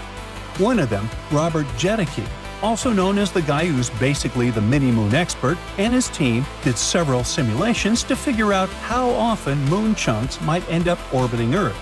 Turns out, a lot of that debris can actually get caught by Earth's gravity, at least for a little while, and about 20% of it could become legit mini-moons. Now, the best guess is around 6 or 7 little lunar-born space pebbles might be orbiting Earth right now. Not forever, though. These guys have commitment issues. The average mini-moon sticks around for about 9 months before peacing out. And because new debris is always drifting into Earth's neighborhood, the squad keeps refreshing. But here's the thing. These numbers are super shaky. Jedicke literally said the uncertainty is ginormous, and I'm doing air quotes, which is the most sciencey way of saying, we're guessing here. There are just too many unknowns, like how big the moon explosions are, how fast the pieces fly, and whether our telescopes are even good enough to see the tiny stuff. So yeah, the prediction might be totally wrong, but that's science for you. You make a guess, someone proves you wrong later, and we all get smarter in the end. In any case, little mini-moons are super annoying to spot. They're usually the size of a car or an SUV, somewhere between 3 and 7 feet wide. It might sound big when you're parallel parking, but in space terms, that's basically a breadcrumb. But an even bigger problem is that they're tiny and fast. For us to see them, they have to swing pretty close to Earth so they reflect enough light. But when they're that close, they're also zipping across the sky like they're late for something, which makes them really tricky to catch even with fancy telescopes. That's one of the things that makes scientists worry about mini-moons. What if one of them eventually ends up in Earth's atmosphere? Then it could be the Chelyabinsk event number 2. You see, it was a quiet morning in Chelyabinsk until it wasn't. There was a flash of light so bright it outshone the sun, followed by a deafening sonic shock that rattled the skies and shattered reality, along with a few thousand windows. It happened on February 15, 2013. Without warning, a space rock the size of a house burst into Earth's atmosphere at over 11 miles per second. About 14 miles above the ground, it detonated mid-air, unleashing an immense amount of power. Glass rained down in homes, schools, offices. Over 1,600 people were injured, most of them by flying shards. And it wasn't even a big asteroid, just a cosmic pebble compared to the ones lurking out there. Luckily, according to Jedicke, Modern sky surveys are surprisingly good at spotting stuff that small, even from millions of miles away. But there's a catch. These things move so fast they don't show up as dots in images like normal space objects. They leave streaks, and computers intensely dislike streaks. Those motion trails are harder for algorithms to recognize, so these tiny moons often just slip by unnoticed. Luckily, it's not all doom and gloom. The researchers point out that we did manage to spot one, 2020 CD3, even though it was only visible on 2 out of 1,000 possible nights. That's like finding a needle in a haystack while the haystack is spinning. But once we know where a mini-moon is, it's way easier to track it. And here's where things get exciting. Those tiny visitors might actually be useful. Since they come so close to Earth, they'd be way cheaper to reach than flying all the way to the asteroid belt. So space companies might one day try to snag one and mine it for minerals and stuff. Scientifically, mini-moons are also kind of a big deal. They could help us understand how the solar system was built and how it's still changing. Studying how chunks of the moon got blasted off and turned into orbiting debris might even help us figure out what kind of damage an asteroid could do to Earth. So yeah, these little guys may be fast, hard to find, and kind of flaky, but they've got loads of secrets to spill. By the way, Earth might have had 2 real moons once, and those were not mini-moons. One of them was our familiar one, and the other one was a smaller buddy moon tagging along. Sadly, things didn't end well for the little guy. Scientists have been wondering for years why one side of the moon, the one we always see, is smooth and flat, while the far side, the one that never shows its face, is all bumpy, crusty, and way thicker. Looks like the moon has a good side for selfies and a rough don't-take-my-picture side. So, according to a new computer model, that lopsidedness might be the result of a slow-motion cosmic fender bender. The theory goes like this. Millions of years ago, our moon had a smaller moon sibling cruising along with it in space. Everything was chill like for 80 million years. Both moons had the same vibes, similar makeup, same color, just one was 3 times bigger than the other. Then, gravity happened. As the moons drifted further from the Earth, the sun's gravitational pull stepped in, messed with the smaller moon's path, and eventually sent it crashing into the far side of the bigger moon. This wasn't a huge action movie explosion. The speed was more like a slow but firm crash, not fast enough to melt rock, but just strong enough to squish one moon into the other like cosmic Play-Doh. The smaller one didn't leave a big crater. It basically smeared itself across the far side, leaving behind that mountain-heavy terrain we see today. After the crash, space got really messy. Trillions of tons of moon debris got thrown into orbit, and for a few days, the whole system was just dust, rocks, and chaos. And Earth? It got pelted with moon chunks for up to 1 million years afterwards. Some of those space rocks were the size of cities. So, in the end, our natural satellite may be a mix of 2 moons mashed together. One face smooth, one face forever marked by its lost twin. It's kind of tragic, kind of epic, and explains why the moon looks like it lost a fight on one side. So, you kind of forgot to duck, huh? In 2024, Earth was joined by a mini-moon that orbited around our planet for 2 months. It hung around, made a few laps, and then, like every polite guest, it left. It went back to resume its trip around the Sun.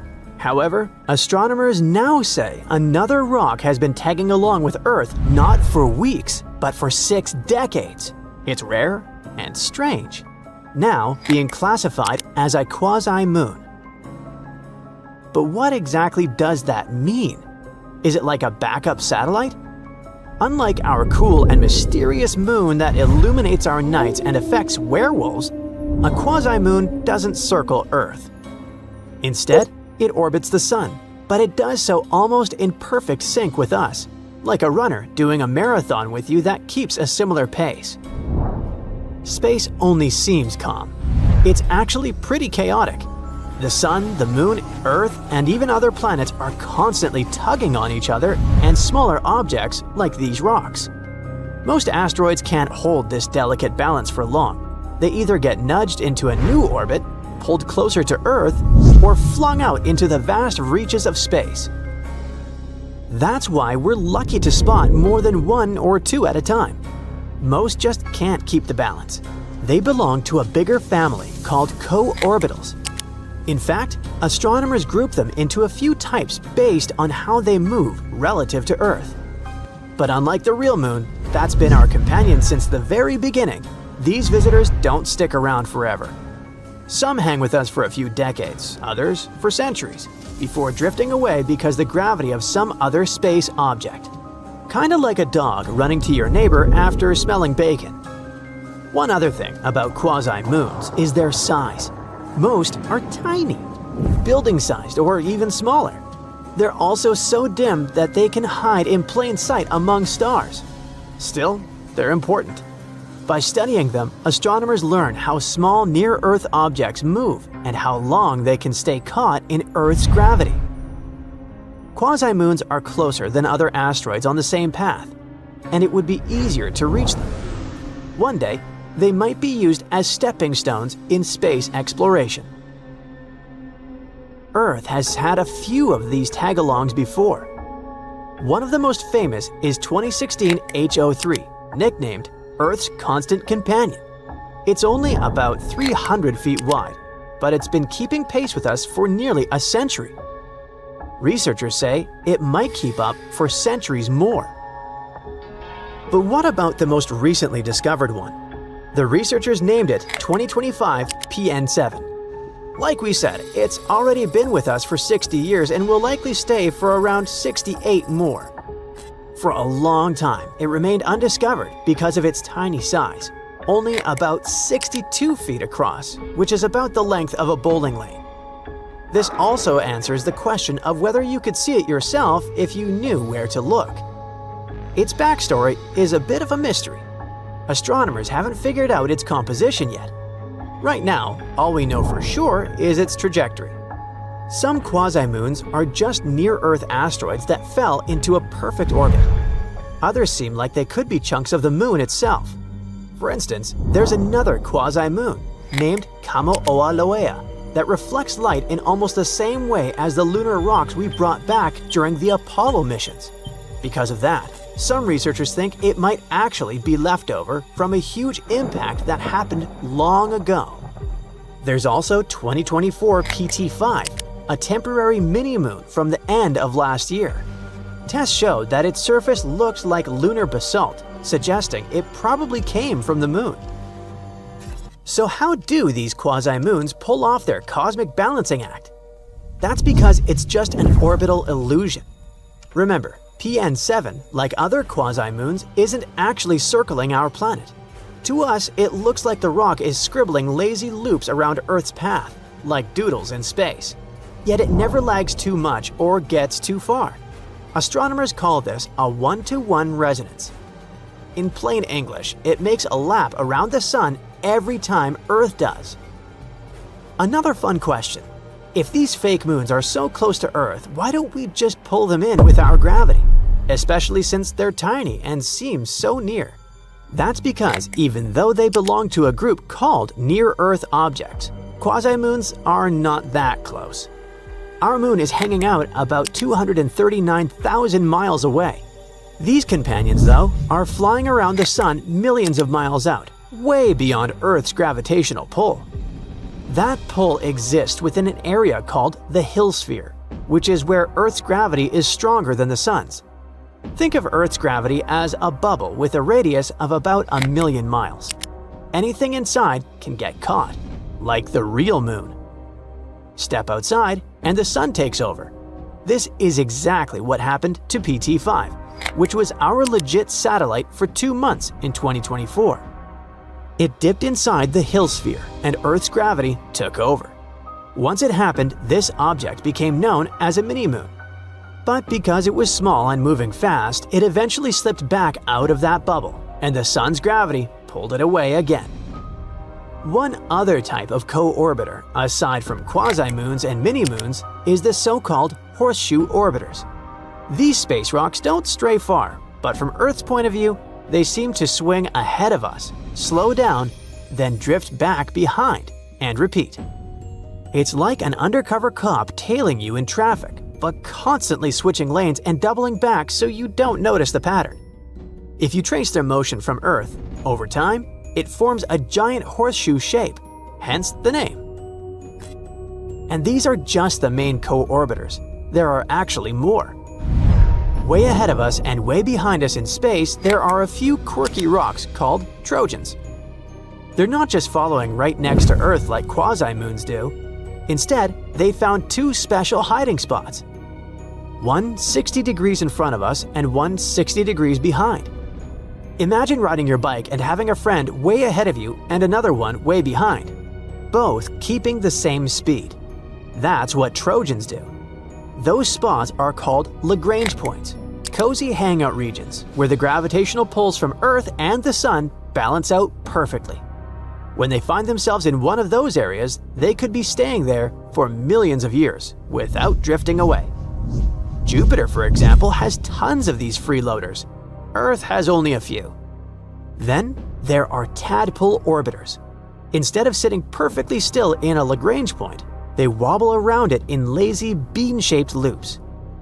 And if that's not confusing and overwhelming enough, there are also jumping Trojans, the indecisive ones. These guys can't pick a side. They'll spend a few thousand years staying in the front hammock, then slowly drift to one behind us and back again. Rare, weird, and kind of awesome.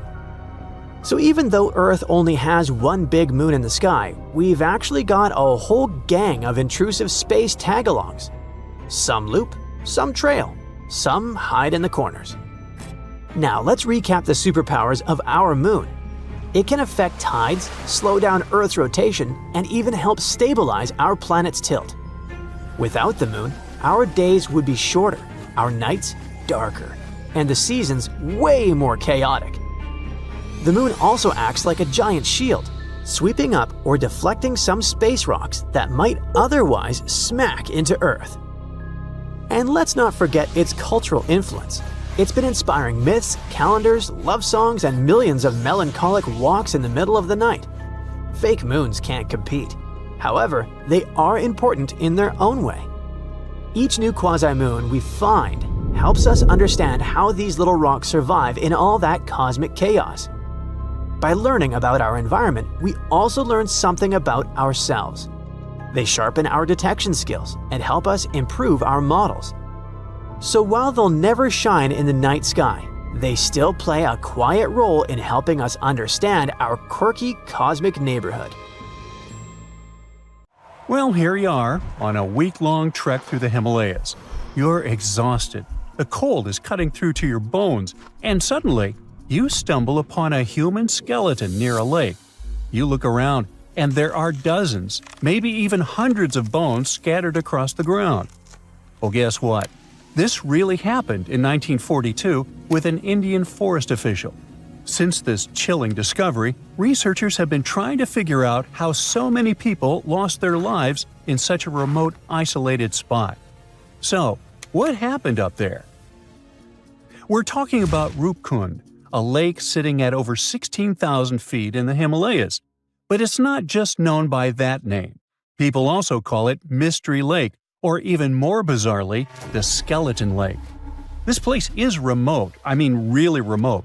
It's not just because it's insanely high up, but also because it's surrounded by snow-covered mountains.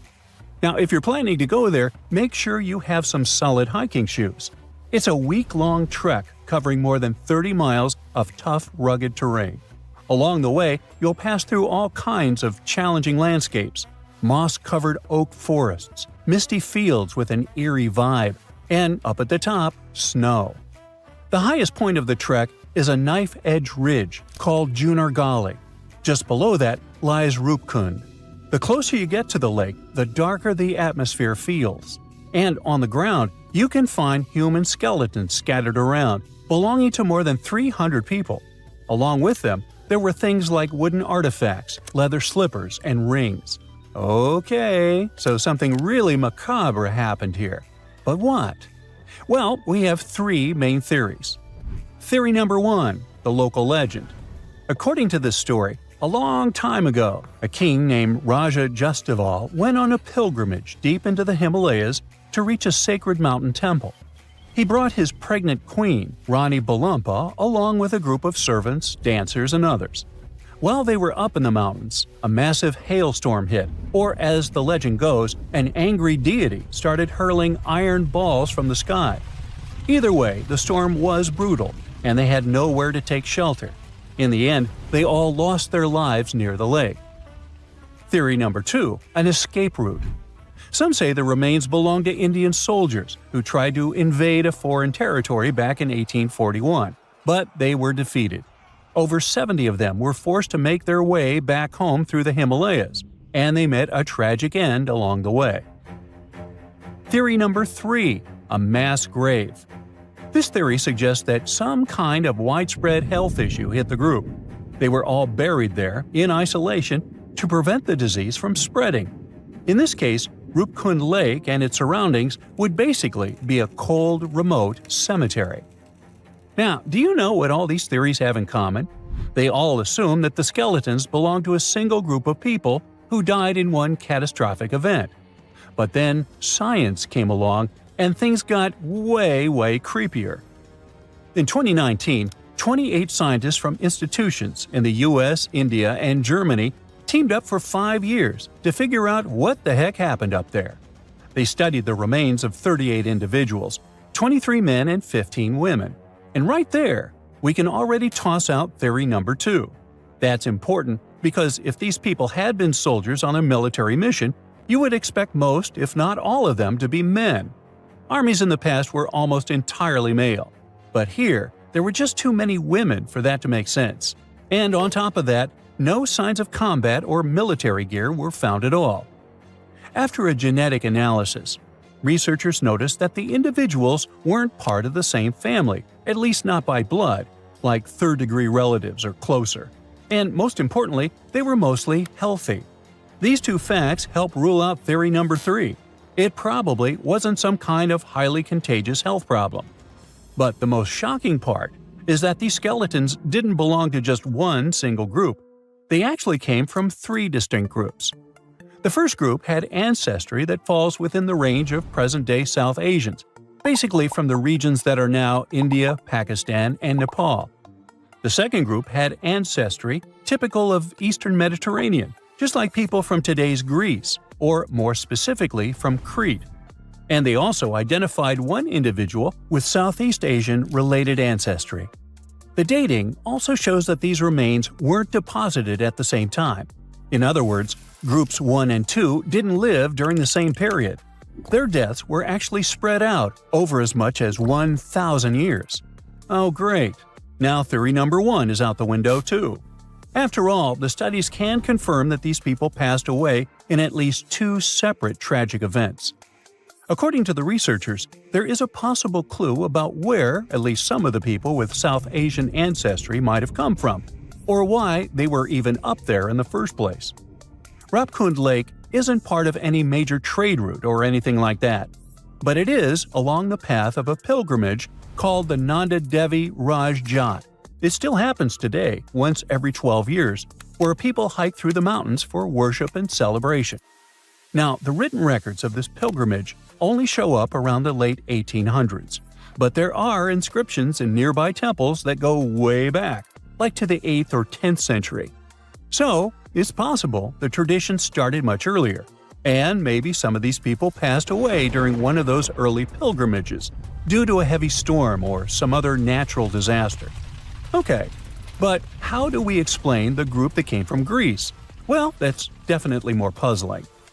First, because there aren't any historical records or evidence to explain who these people were or what they were doing in the far reaches of the Himalayas, so it's hard to know where to start. The study suggests that they could have been a group of unrelated men and women born in the Eastern Mediterranean region around the time the Ottoman Empire controlled that area. The evidence suggests that they had a diet mostly based on land-based foods, not the seafood you would expect from people living near the coast. So they might have lived inland and somehow ended up in the Himalayas, possibly traveling for reasons that researchers can't fully explain yet. The best guess is that they were also participating in a pilgrimage. But honestly, it seems pretty unlikely that people from Europe would have traveled all the way to Rupkund just to do that. And let's assume they did. What exactly happened to them? I mean, how did they all pass away in the same exact spot? Well, the researchers can't say for sure, but people online love to speculate. You think? Some suggest that they fell from the Junagarli Ridge, or since they were at such a high altitude, maybe they passed away due to acute mountain sickness. Up there, the oxygen levels are much lower, which can lead to things like headaches, vomiting, and dizziness. The problem is, it can escalate quickly, and if it affects your lungs and brain, it can become life-threatening. So yeah, it could have happened. But it's still strange to think it happened to so many people all at once. We definitely still need a lot more answers when it comes to Rupkund. But one of the obstacles researchers face is that the site remains highly disturbed and unpreserved. Over the years, trekkers have moved around the skeletons, or worse, some have even taken them home as macabre souvenirs. But the more we mess with those remains, the harder it becomes to find an accurate answer in the future, no matter how much science advances. So, for now, the Mystery Lake will remain exactly that, a big mystery. Time can stretch or shrink depending on where you are. Climb to the top of an extremely high mountain, and time will pass a teeny tiny bit faster than if you were down in a valley. That's all because of gravity and how it affects time. We hardly notice it in our everyday life, but for scientists and space agencies preparing to send people to the moon, these minuscule differences in time really do matter. We'll get to answer the why question a bit later. Right now, a new space race is underway. Many countries want to establish long-term bases on the moon. With humans up there, things like reliable timekeeping become crucial. The thing is, the moon doesn't operate on Earth's time. A day on the moon runs slightly faster than a day on Earth.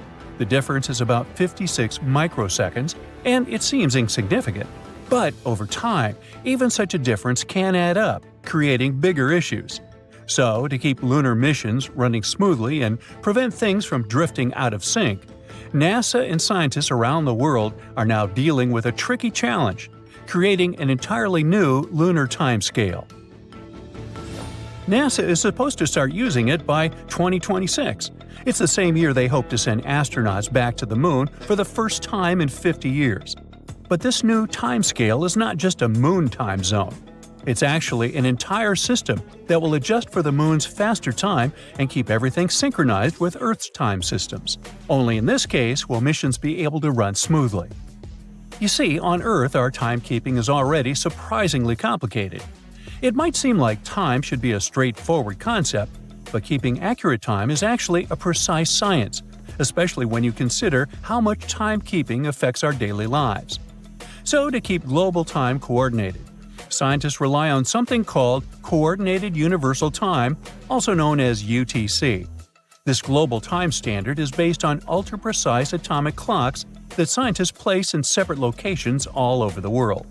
Atomic clocks are cool because they measure time based on the consistent vibrations of atoms, so they're super stable and accurate. This helps scientists make sure UTC is the same for everyone everywhere. These atomic clocks also take into account that time moves slightly more slowly the closer you are to the center of our planet. So, atomic clocks positioned closer to the Earth's surface tick a bit more slowly due to stronger gravitational pull. This effect, explained by Einstein's theory of relativity, happens because gravity affects time. By spreading atomic clocks across different elevations, scientists average out all the tiny time differences caused by gravity. Also, for precise timekeeping, scientists occasionally add leap seconds to account for the small natural changes in Earth's rotation speed. It sounds pretty technical, but this process of keeping everyone on the same time helps make the modern world function. After all, precise timing is crucial for global trading, GPS navigation, and even internet communications. But time on the moon works differently. Our natural satellite has a weaker gravitational field than Earth.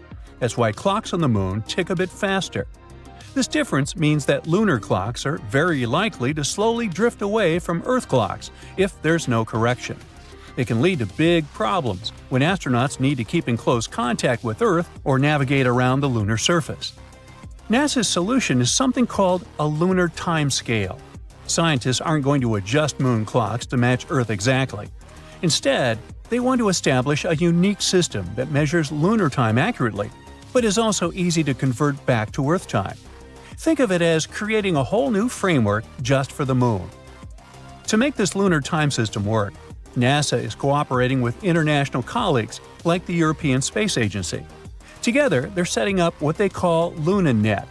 This lunar network will be a bit like the Internet for the moon.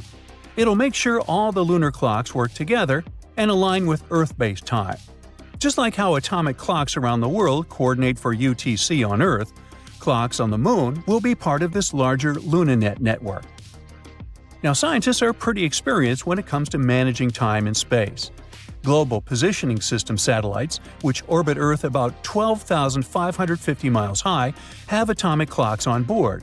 These clocks tick faster than clocks on the Earth's surface because they're quite far away from Earth's gravitational pull. But then, how does GPS navigation stay accurate? It's because scientists have figured out ways to slow those clocks down to match Earth's time. This experience with GPS clocks is a great base for what scientists need to do on the moon. In some ways, it might be even easier than managing GPS. Scientists can work with lunar clocks as they naturally are, instead of needing to adjust them to sync perfectly with Earth. By setting up accurate lunar time from the start, scientists hope to avoid some of the complications of managing GPS satellites. And now, here's the interesting part, or maybe more interesting. To keep lunar timekeeping a reality, NASA and its partners want to set up clocks both on the lunar surface and on satellites orbiting the moon. Some of these clocks will be long-lasting atomic clocks, and others will be crystal oscillators. Those offer stability over short time periods. Together, these clocks will create a network that scientists will be able to rely on. Meanwhile, atomic clocks for space don't come cheap. They can cost a staggering few $1,000,000 each. Luckily, crystal oscillators are more affordable, but they don't stay accurate over long periods. Once those clocks are set up, they'll work together as part of LunaNet, which will be NASA's framework for everything related to moon-based time and data networks. LunaNet will act like an internet for lunar operations. Different space agencies will contribute to it, like how internet service providers work for us on Earth. But there's another set of challenges, and it's connected with the moon's rotation. Firstly, a day on the moon lasts much longer than a day on our planet because it takes the moon about 28 Earth days to make a full rotation. Plus, the moon's equator experiences about 14 days of sunlight, followed by 14 days of darkness, unlike Earth's regular day-night cycle. And at the moon's south pole, where NASA is going to establish future lunar missions, there are areas that stay lit or in shadow permanently. It might make it harder for astronauts to keep track of time. NASA and its partners hope to involve more countries in this project through international organizations like the International Astronomical Union. The idea is to get as many countries as possible on board with the lunar timescale, so that everyone exploring the moon is on the same page. Now, another really exciting thing about all this is that figuring out lunar time could help other future space missions, like trips to Mars. The experience and knowledge we'll get from setting up a lunar timescale are likely to serve as a blueprint for managing time on even farther planets. That's one of the reasons why scientists are taking this lunar project so seriously. As for astronauts living on the moon, a consistent, reliable time system will be essential, not just for navigation, but for everything from scientific experiments to day-to-day activities. NASA's Lunar Time Project is truly groundbreaking. It's the first step toward managing time as humans expand farther into space. And if they get it right, it'll mean that future astronauts won't just have Earth time to guide them. They'll also have a moon time, and even, one day, a Mars time too. Precise timekeeping matters both for the sake of scientifically understanding the passage of time on the moon and for setting up all the infrastructure necessary to carry out missions. Scientists are also eager to create a timescale from scratch because they can take everything they've learned about timekeeping on Earth and apply it to a new system on the Moon. Well, I'm out of time, so bye! Soon we might start constructing loads of stuff on the Moon. All because India's moon mission has recently detected sulfur near the Moon's south pole. This chemical element can come in extremely handy for creating infrastructure on our satellite. It's the first time this chemical element has been discovered on Earth's natural satellite. This sought-after element is mostly found near Earth's volcanoes. Its appearance on the Moon speaks volumes about the satellite's volcanic history and its past atmospheric conditions.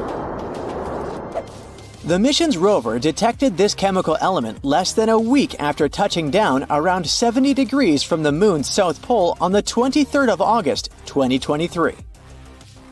This historic landing on the lunar surface made India the fourth country to safely land a mission on the Moon. It's also the first spacecraft to touch down so close to the south pole of our satellite. It's an area of strategic importance because it's believed to be home to deposits of water ice. If it turns out to be true, future missions might be able to harvest it and turn this water ice into drinking water or even rocket fuel. For 2 weeks, the lander carried out the data collection, mainly focused on the analysis of the Moon's soil and its extremely thin atmosphere. Meanwhile, the solar-powered Pragyan rover started its quest to find frozen water on the Moon. As for the lander, it demonstrated another amazing feat on the 3rd of September. The spacecraft fired up its engines and lifted itself for about 16 inches into the air. Then it made a tiny hop to land 12 to 16 inches away from its original position. It's kinda a big deal. Being able to get a lander back off the surface of the Moon is essentially for future missions, showing that they can safely return soil samples or even astronauts back home after a lunar mission. In September, the Indian spacecraft was put into sleeping mode. The 14-day-long lunar night was approaching, and the spacecraft wasn't designed to collect scientific data during this period of time. So far, we've learned about a few major findings of the mission. One is related to measuring the temperature of the Moon's topsoil at different depths. Intriguingly, the surface of the satellite in that region turned out to be hotter than expected. It was believed that the temperature could be between 68 and 86 degrees Fahrenheit on the surface, but it was around 158 degrees Fahrenheit, way hotter than it should be. The other discovery indicates the presence of several chemical elements, including oxygen. Besides, the data received from the spacecraft confirms the presence of aluminum, calcium, iron, titanium, silicon, and other chemical elements on the lunar surface close to the South Pole. The rover also used special instruments designed to measure quakes and rumbles beneath the lunar surface to detect some seismic activity. It brings us back to the sulfur detected thanks to the rover's spectroscope. Scientists are currently working on figuring out whether this element formed on the surface in a natural way or whether it's the result of volcanic activity or a meteor strike. Another astonishing thing found on the Moon is a rock, and it may be the oldest known Earth rock. A 0.7-inch wide chip included in a large rock collection brought to our planet by Apollo astronauts might actually be a 4-billion-year-old fragment of Earth. This finding could help us paint a better picture of the intense pounding early Earth got at the dawn of its life. It could go like this.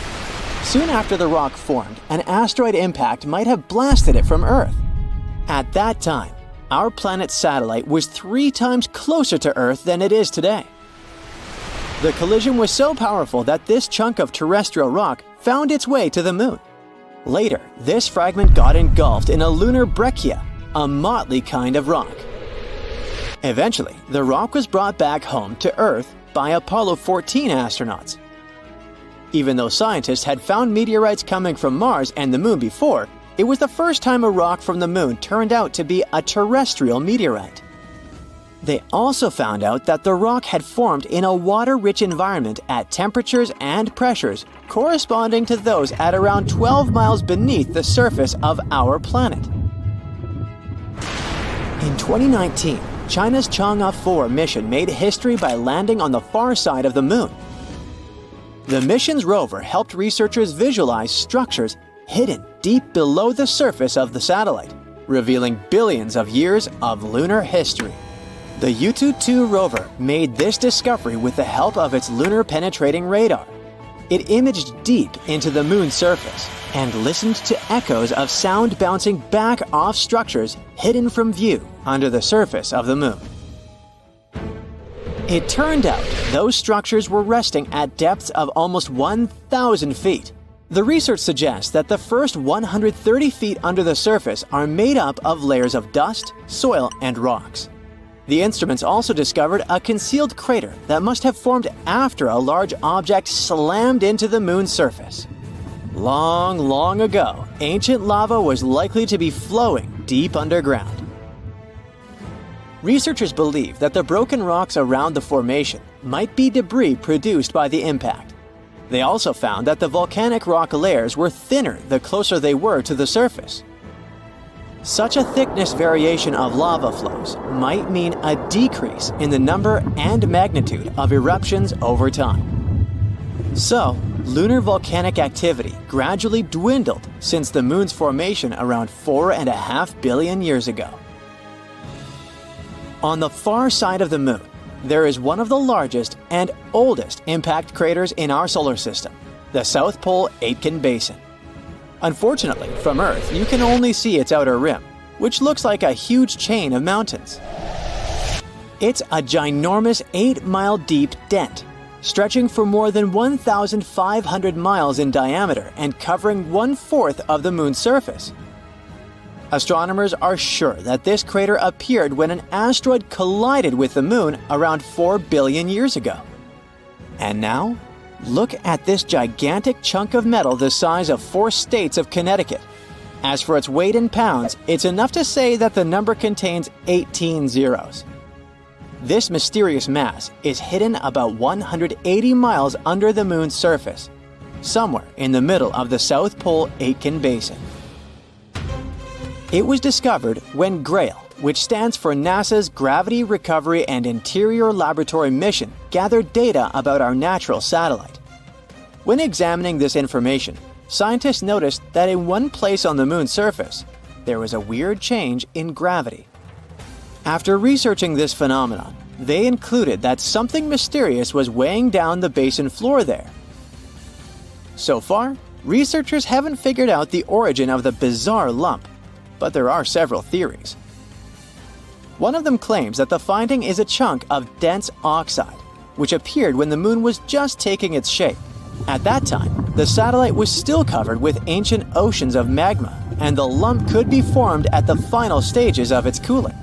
However, most scientists support another theory, according to which the puzzling mass is part of the giant asteroid that once created the South Pole-Aitken basin. Since the thing is metallic, it's probably the iron-nickel core of the asteroid. There might be a labyrinth of lava tubes on the Moon. Not so long ago, astronomers received the results of underground topography and discovered a massive cave under the surface of Earth's satellite. It could be the result of the lunar volcanic activity that happened more than 3 billion years ago. Streams of lava hardened, creating a thick, hard crust on the outside. But inside, it kept flowing, melting the rock and creating tunnels and caves. Numerous small pits in the Moon's surface discovered by NASA seem to be the openings to such lava tubes. If this theory is confirmed, the underground tunnels might serve not only as a convenient location for human-crewed space missions, but also as much-needed water sources for astronauts. Our moon exploration project started out in 1969. Sure, There have been some problems along the way, but astronomers are certain we'll get back up there pretty soon and with better knowledge and technology. However, there's an 800-year-old trick that might become way more useful than fancy GPS tech and powerful rockets. It's called the Fibonacci sphere. Some scientists at a Hungarian university stumbled upon this idea while studying the moon. They believe it might be useful to better understand how the moon spins and how it's a bit squished while it goes around Earth. You might believe that our planet and its satellite are these perfect little spheres floating in space. Well, that's not true. They are in fact like slightly deflated soccer balls because of all the gravity, rotating movements, and tides. The GPS technology we use here on Earth is already adapted to these less than perfect ball proportions. Remember, our planet is a bit flattened at its poles. If we're going to make a map system for the moon, we need to do the same for its shape, called a solenoid, or what scientists call the moon's version of our Earth's shape. Since the moon is less compressed than our planet, scientists have been taking a shortcut until now. They've been looking at our satellite as a simple ball shape. However, with all these new projects coming up in the following decades and even some exciting trips we might end up having on the moon, we need to be more precise. Scientists now believe we should get the real data and start drawing an accurate picture of the moon.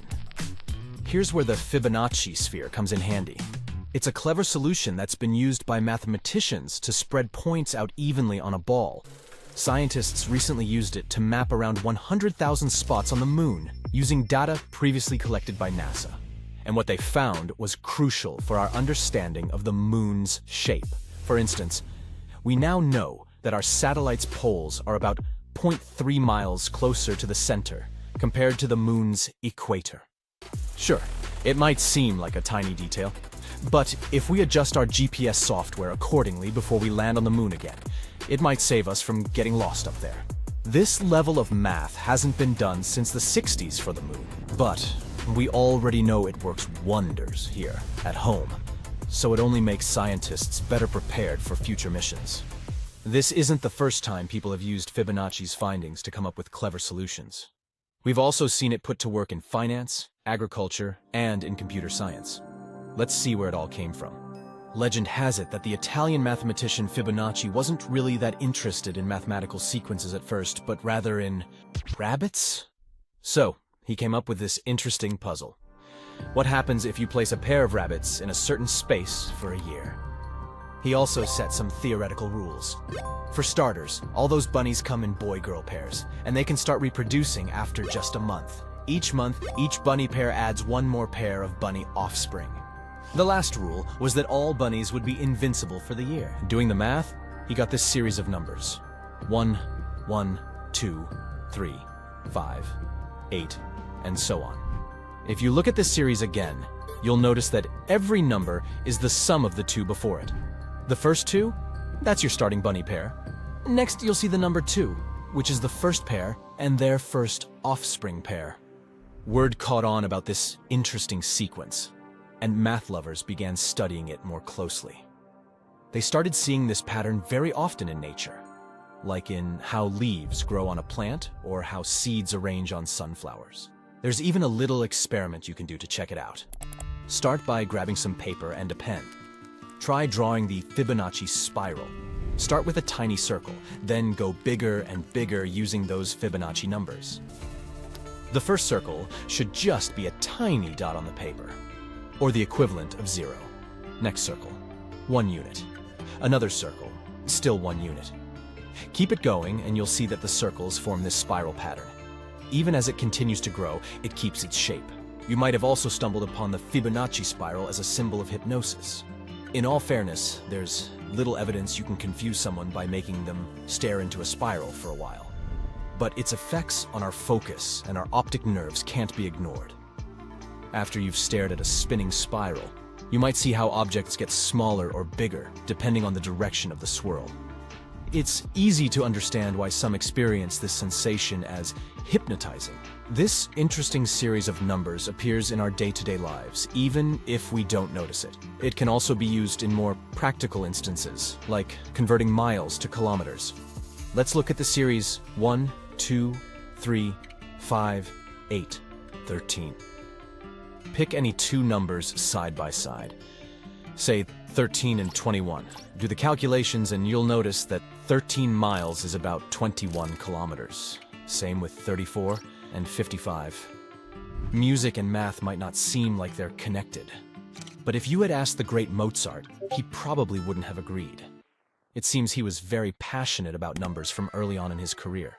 He loved finding cool number patterns in music, like some sort of hidden messages. His own sister even remembered him doodling math all the time, even on the sides of his music sheets.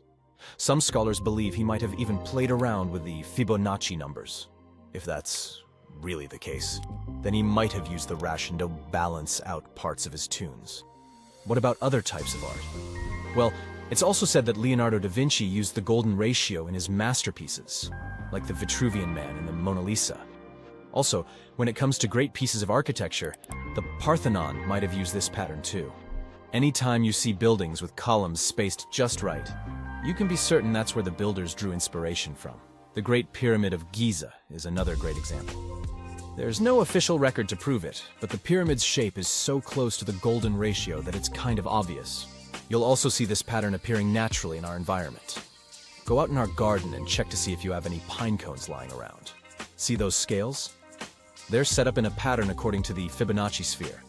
Even the bones in our body seem to be growing based on the same proportions. We've got one torso, one head, and one heart. Then there's stuff that comes in pairs.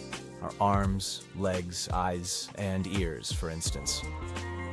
For the number 3, think about the composition of our limbs and the 3 main sections in our hand. The wrist part, the middle palm part, and our fingers, which are also split into 3, by the way. Oh, speaking of fingers, their bone lengths have this ratio too. This design helps our fingers move smoothly, especially when grabbing objects. The Fibonacci sequence can be seen in the way ocean waves curve, and how rivers split and flow too. Weather patterns can also follow this rule.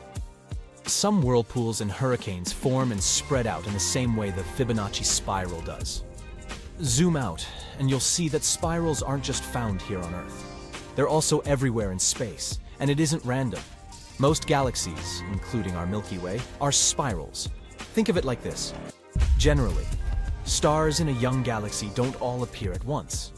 Some are faster when developing, others take their time.